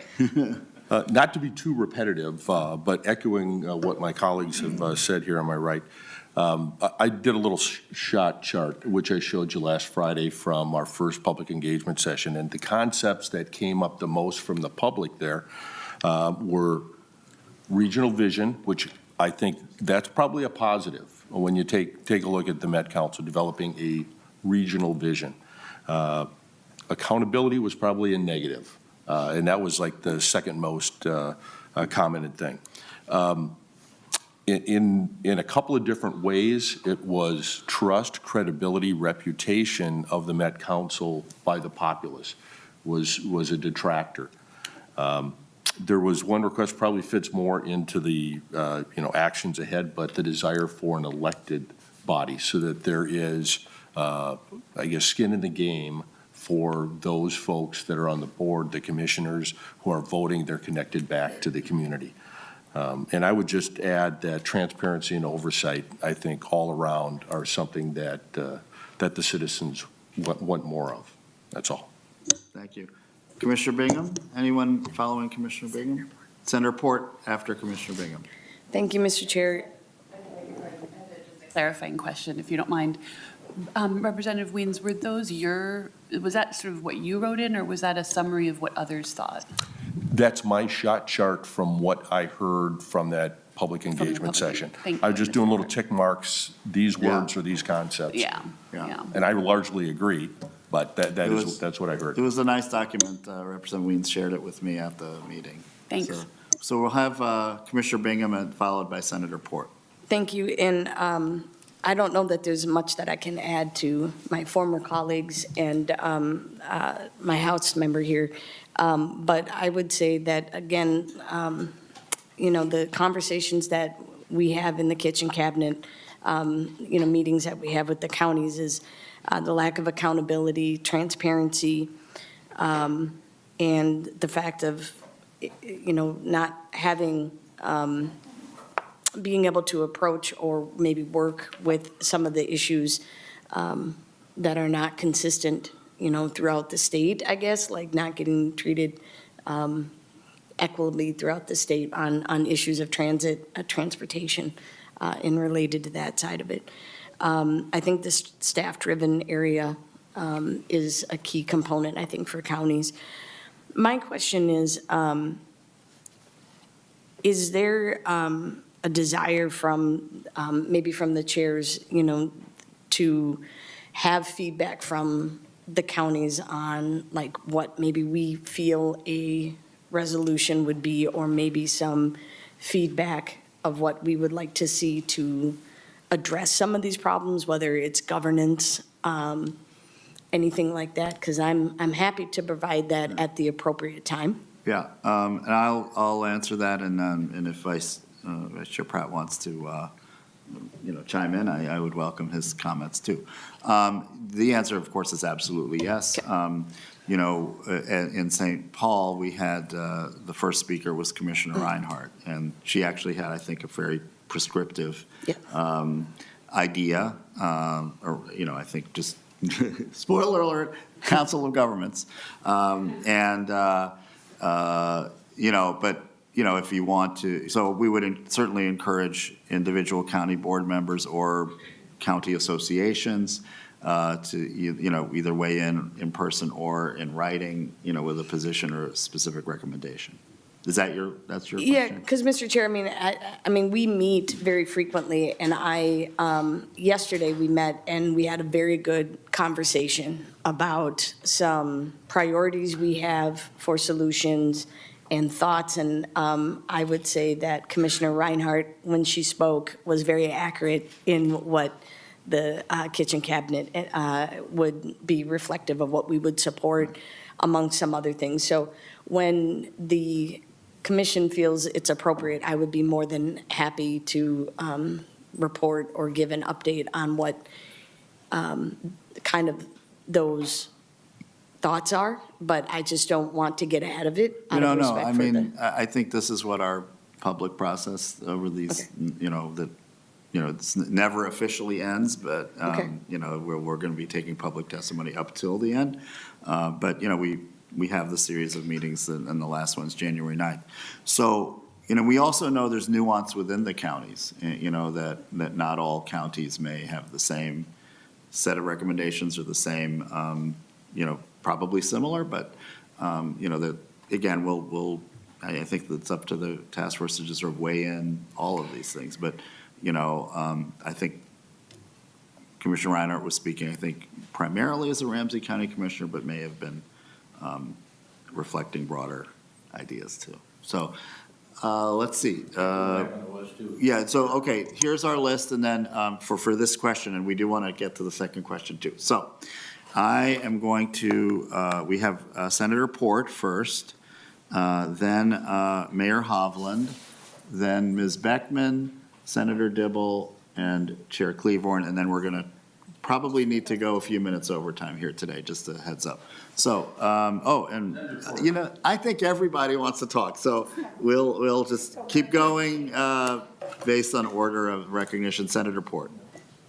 Thank you, Mr. Chair. As I've been listening over these last weeks and sort of trying to wrap my head around what the problem is, it keeps coming back to legitimacy and trust. I think when we talk about having a regional vision, I actually don't think that has been a successful thing that the Met Council has done, because I don't believe that there is trust between the cities, the counties, the Met Council, and the state. I don't think that exists. And so to me, it comes back to, if that isn't working, how do we build a regional vision? And I think that it keeps coming back to me to that legitimacy piece. If people don't have trust in the Met Council, if they don't have faith in the communication, in representation, that I just don't know how we hope for that trust to start building if the system doesn't change. And so for me, I think going back to the idea of this should be a regional planning body, which maybe is sort of working for transportation, sort of, but for housing, I think it's kind of a disaster that there is not a solid regional plan about affordable housing. And so to me, it almost goes back to, what is the mission that we are asking the Met Council to do? Because I don't think it's serving the mission that it currently has. And I think, to me, the core in front of us is, what do we want it to be doing? And then from there, all of the sort of choices we can make to make that effective come back. But I think for me, we have to start at that piece. Okay, great. So here are the members I have that have asked for recognition as I have them, and please correct me if you either didn't raise your hand or want to raise your hand. I have Mayor Hovland, I have Ms. Beckman, I have Chair Dibble, and Ms. Paddock on the list right now. Mayor Hovland. Oh, and Chair Cleaver. I think maybe we'll end. Okay, what I'm going to do here, okay. Go ahead, and I have an idea for moving forward so we aren't too late in our adjournment. Mayor Hovland. Thank you, Mr. Chair. So when I got those two questions, I started thinking about the role of the Metropolitan Council, and of course, I've been there as chair of the TAB, I think 6-8 years now, but on the TAB over a decade. So the council's scope of authority allows it to address specific regional scale issues, regional systems, sewers, transit, parks, long-range planning for the orderly and economic development of the region. And this goes a little bit to what Senator Port was just talking about. Its authority is important, and it's also limited by design. By design, the council, through various laws, is tethered to the governor and the legislature, as well as local units of government. So the two questions you asked, what do you believe the problems, if any, are with the Metropolitan Council? And my response is bound up in both questions. Second question, given these identified problems, what do you believe this task force should be solving for? For me, these questions read in conjunction ask the responder to assume or infer that there are problems with the existing form of governance of the Metropolitan Council.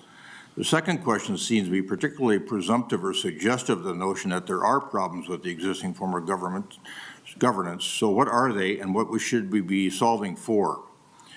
With respect to question one, the issue is whether there are actual structural governance problems in my mind, or perceived problems. I do not yet see in our conversations that we've held extensively any structural governance problems that are being articulated to the work of the task force. I do see perceived problems. I see the perception that members are overly accountable or only accountable to the governor.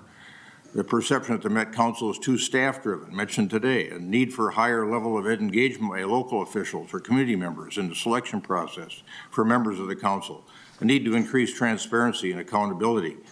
The idea that there isn't any or insufficient amount of that existing at the present time. Denver and Portland each have different models that they believe are unique to their regions and serve them well. While the governance model for the Metropolitan Council is distinct from Portland or Denver, that does not lead one to conclude it is structurally deficient from a governance standpoint because it is not like Denver or Portland or not a creation of a charter. The message from the former mayors of Portland and Denver was, what we need is a model that serves our region well in our ability to compete with other regions across the country, and one that allows us as a region to shape our future and capture our vision of prosperity. If our model is structurally capable of accomplishing those goals, let's refine what we have, deal with what we have, or modify it accordingly. And that concludes my comments.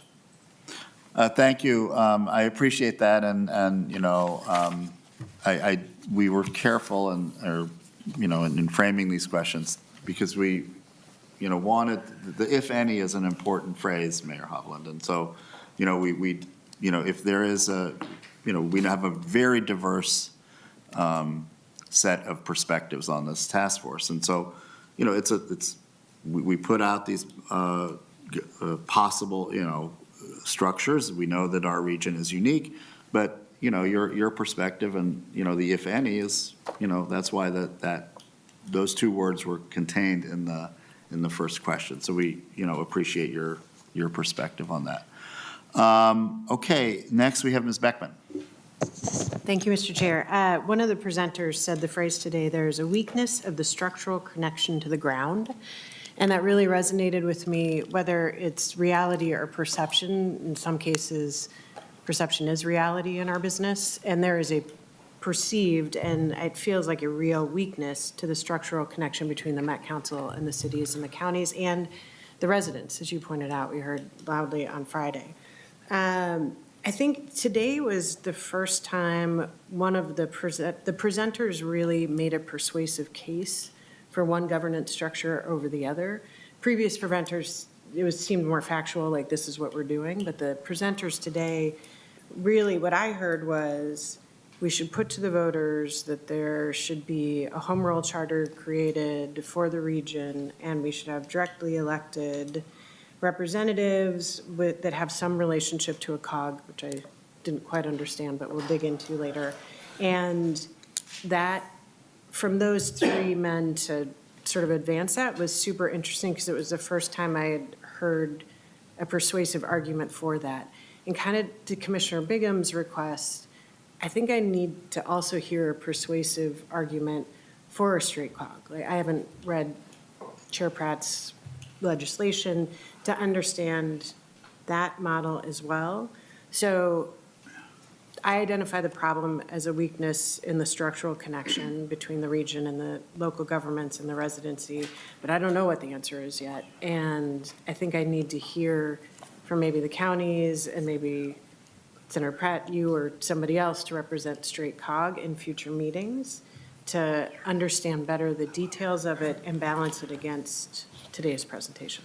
Okay, and I thank you for that, and I think you just gave me an idea too. And again, we're not limited to these bills or these concepts, but we have members on this task force that have been leaders here. So what I had just mentioned to Ms. Kohler is, before our next meeting, we'll link you, so you don't have to do the research, we'll link you to Senator Pratt's bill from, I believe it was 2017. We will have a link to Chair Dibble's bill. There's the original bill that we introduced together, but I think Chair Dibble took it a step further, around direct election, but then he also has language around the home rule charter. So we will send that around.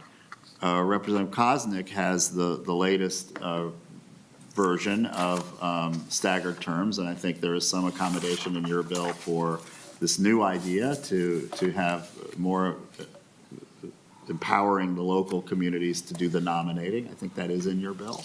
So we'll, yeah. If not, you can, we'll put a caveat. So we'll send around, Representative Kosnick's ideas. And am I leaving anyone out who's put forward legislation? So we have 4 options that are already introduced. And so, to your point, Ms. Beckman, why don't we, just people can take a look at them, right? So you're familiar with them, particularly folks that aren't, haven't heard these bills. And I think the authors would potentially argue that this isn't maybe exactly how they feel now, but at least it's a guideline. And so I think we should, to your point, when you said you hadn't read Senator Pratt's bill, we'll send all of these 4 bills around that you can take a look at. Okay, next we have Senator Chair Dibble. Thank you, Mr. Chair. I'll just say on that point, the language of my bill, even in its amended form, was still very rough. So because it was anticipated and hoped that there would be a lot more discussion and work around the concepts before it just kind of got wiped out. So it's still in very rough form. And to your final point, I find myself persuaded and shifting in the context of this discussion and this deliberation that we're having in this task force. I hesitated to speak up today because, I've spoken up many times about my observations about the Met Council. My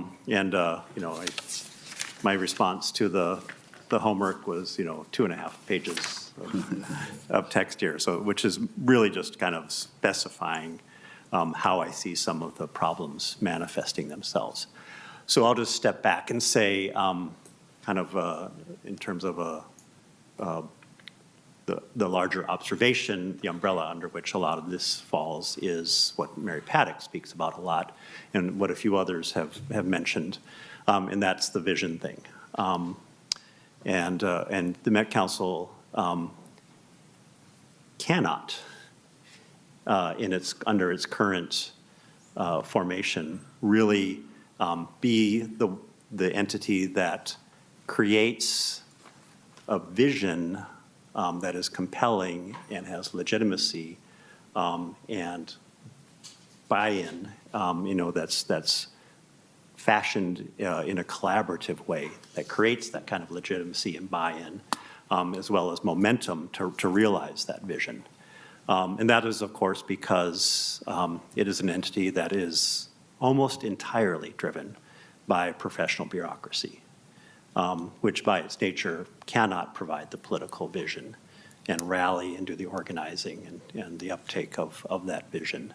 To the extent that a vision can be fashioned by the chair in consultation with the governor, that can only happen in the way that agencies develop their legislative package and agenda, which is done largely out of view and in a private consultative manner with the executive branch, with the chief executive, and then unveiled when the larger package and policy and resource priorities get unveiled at the magic time, at the appointed hour in February of every year. Usually right before or in the middle of or in an existing legislative session. And in my experience, that has never contained the kind of vision for the metropolitan region that we're talking about. It's always been very narrow, very technical in nature, very specific to the existing mission of the organization as the bureaucrats understand it. And so, a lot flows from that nature of the council. I'll just say, because I think it's important to say, the Met Council members themselves, I don't know if staggered terms I don't think staggered terms quite gets to this. I think it's what the driving impulse behind staggered terms articulate quite explicitly that they feel subordinate to and are seated to be supportive of the chair, the governor. So themselves cannot provide their own initiative and leadership, as you would expect from a city council member or a county commissioner. And so many times, just to cite a specific example, when we've been in conversation with Met Council leadership about the looming problem that has yet to be decided by the council, a direction that we would like to change, maybe it's the acquisition of a train set that doesn't accommodate people with disabilities, theoretically. That's an actual example, in which the final procurement decision hasn't been ratified or voted on by the full council, to which the response is, oh, great, we have time to work on it and change, to which the response has always been, nope, it's too late to make the change. Which, you know, the average citizen would say, well, wait a minute, the governing entity hasn't taken the vote. How can this be an immutable decision when it's still not going to be finalized for 3 months by the publicly accountable vote of the elected, of the appointed officials? So that has, again, has to do with form, function and structure being subordinate to a chief executive. The final point I'll make is even if there were a chief executive who is extremely focused on the priorities of the metro area and highly supportive of the mission of the Met Council, that person has 22 other cabinet-level agencies. And so when they're presenting their package of proposals to the legislature for consideration, it always has to be situated in the context of the priorities that that chief executive has for education, for healthcare, for public safety, for environment, and on it goes. So situated within the context of 23 other major competing policy priorities, it is absolutely impossible for an entity like the Met Council to really pursue with vigor what this region needs in terms of achieving a larger vision. Thank you. Thank you, Chair Dibble. And so, members, I hope it's okay. Here's how I'd like to proceed. We're not going to have time to get to the second question. And then we'll start with that at our next meeting. And I didn't want to cut the earlier conversation short because it was very rich. I don't want to cut this short either. If I can ask people to stay till 12:15, if that's okay with folks, then because we have really, this has been great. And so right now, and I think I'm leaving someone out, but we have Ms. Paddock, we have Commissioner Green, I believe we have Chair Cleveland also. Did I leave anyone out who wants to speak?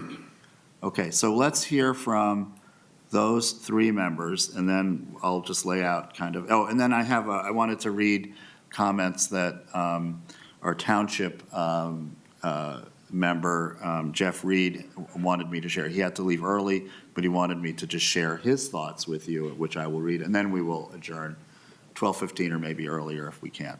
Ms. Paddock, you are next. Thank you, Mr. Chair.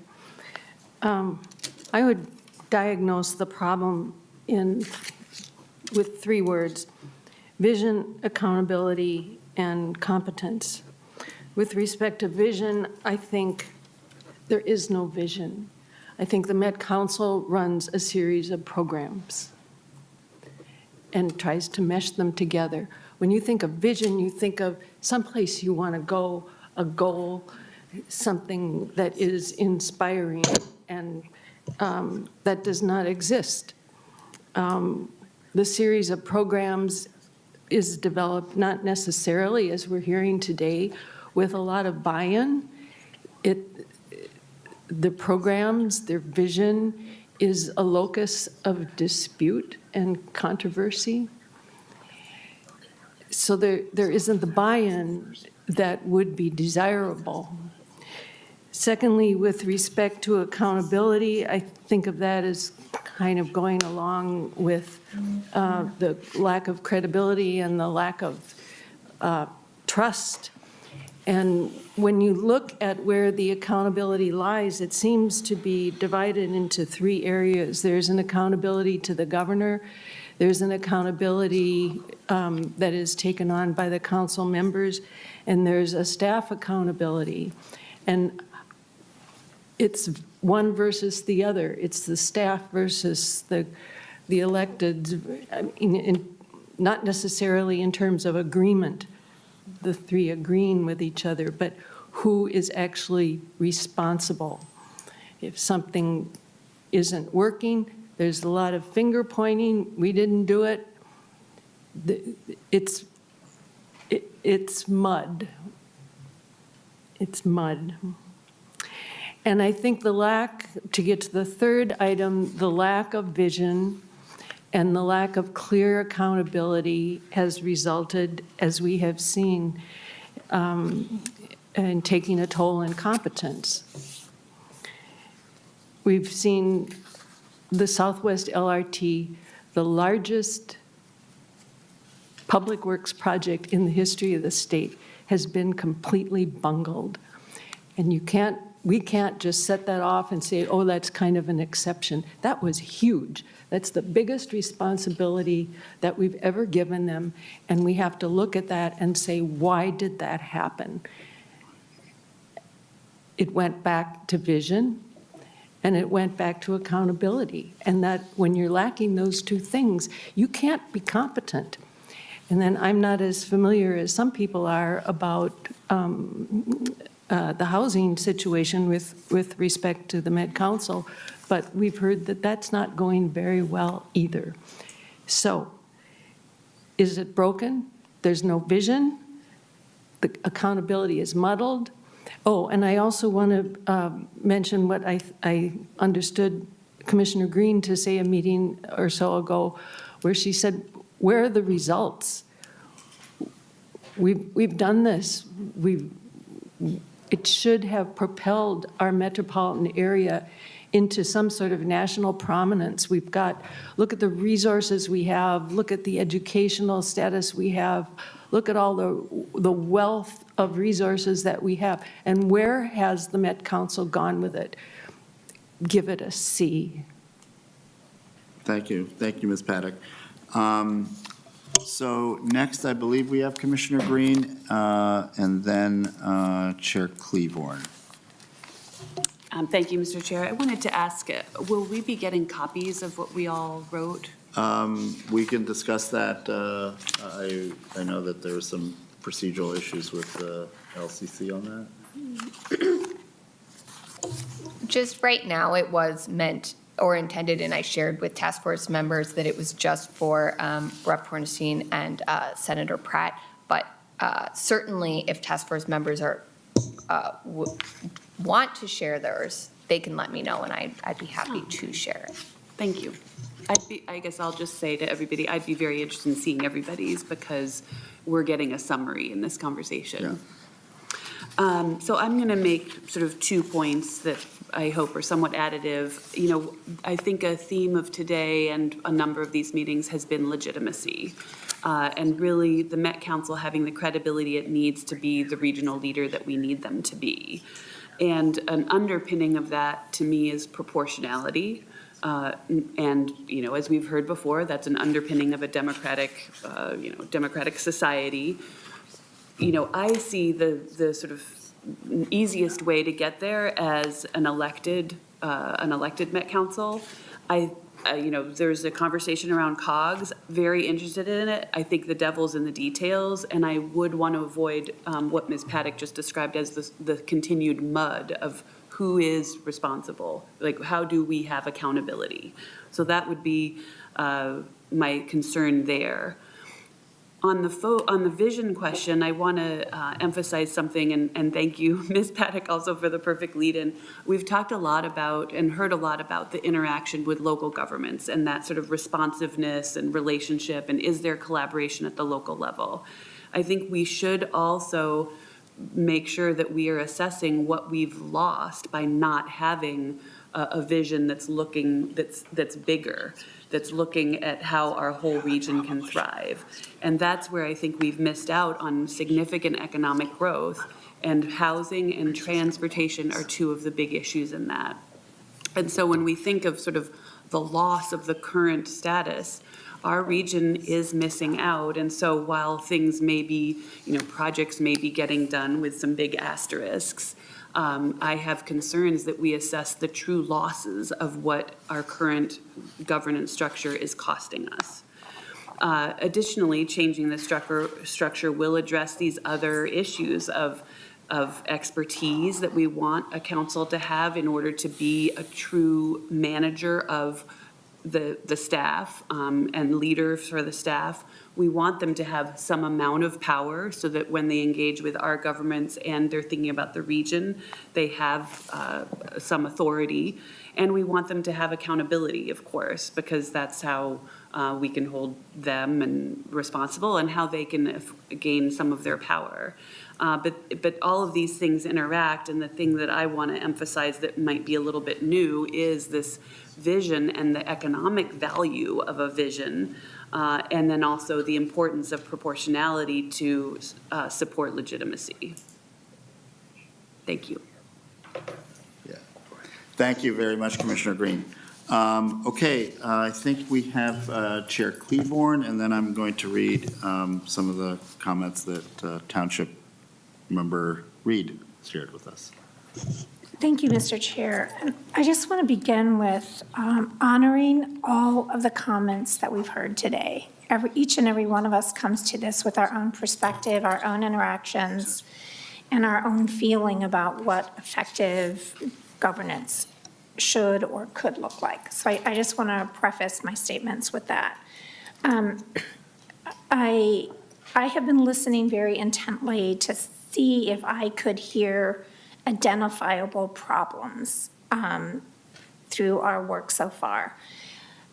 I have not been able to clearly identify a discernible issue that we could say, yes, this is the issue that's going to now make the Met Council truly functional to meet all of the comments I've heard in the room today. Things that I can say that I'm hearing very loudly, not just in the work of this task force, but in the broader context of my legislative work, is there has not been enough investment in affordable housing. It doesn't exist anywhere in our state, not just in the metro regional planning area that we're discussing, but anywhere in our state. Transportation. We have not, as a state, invested in transportation to get people around. It doesn't exist anywhere in our state, not to mention this region, for being able to be carless or to deal with the time in your life where you don't have transportation. Accountability is a very interesting word, because if I agree with what you do, then your accountability rating is very high. Elected and effective are not synonymous words. We all know very effective legislators. We know very effective groups, but not all of them are effective merely because they're elected. So I want to make sure that when we talk about effectiveness and elected, we have a very clear goal of what that is going to be in that conversation of form and function.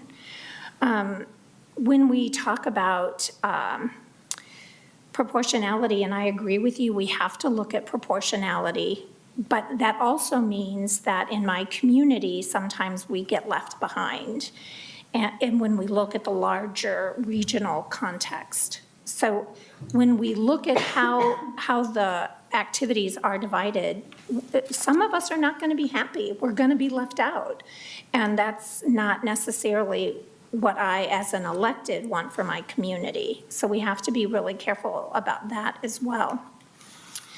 When we think about disagreements, when our city councils and our Met Council don't agree, does that mean we need a form of governance change, or does that mean we need an appeal process? I think some of the things that we're talking about here today, there is no appeal process. And maybe that is something that we could look into. What would an effective appeal process look like? But again, I'm looking to hear, and maybe we'll get that in the answers to question 2, right? What are the solutions? To see what we could do to make form and function with legislative investment or form and function without legislative investment. And I mean real investment dollars in transportation, housing, parks, trails, all of that, because we can't give an entity responsibility to do something if we're not going to pay for it at the end of the day. And if we see that projects are going off the rails, what's the process? And forgive the pun for going off the rails, that wasn't intended. But what is the process for review? You know, and is there a matrix that we need to be putting into process when we have projects over a certain amount of money? I don't know the answer to these things, but I think there are a lot of smart people in this room, and we can work together to try to figure this out. Thank you, Chair Cleavorn. So I wanted to just share some thoughts that Jeff Reed had passed on to us, and then following this, we'll just I'll give you a sense of our roadmap for January. But as you know, Jeff Reed is the member of the task force that was appointed by the Township Association. So he passed on to me that he feels that the Met Council is led in theory by gubernatorial appointees. The board positions are not elected. Individuals appointed are accountable to no one. Because of the political nature of these folks and potential rapid turnover, high-level staff becomes the quote-unquote leadership. Vision, responsibility, and accountability have become lingering concerns. So I think he's reflecting some ideas that others around the table have mentioned as well. So, members, we, we wanted to start so what we'll do here is, first of all, enjoy the holidays. We're not going to be meeting until 2024. And Happy New Year.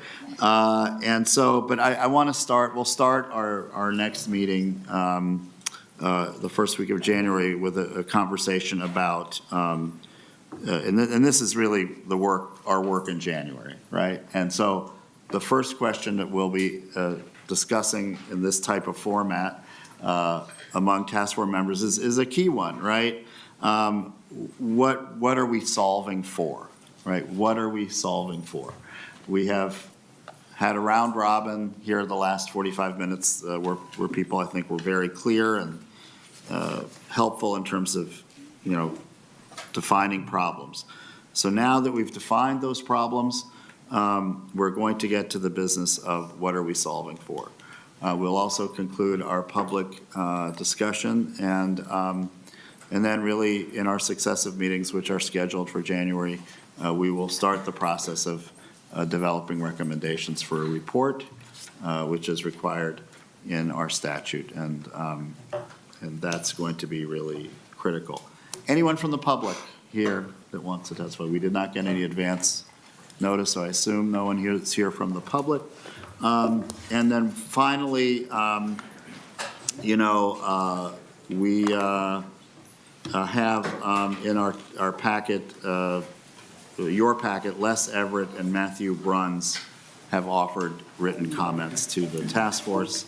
And so with that, we are adjourned for 2023.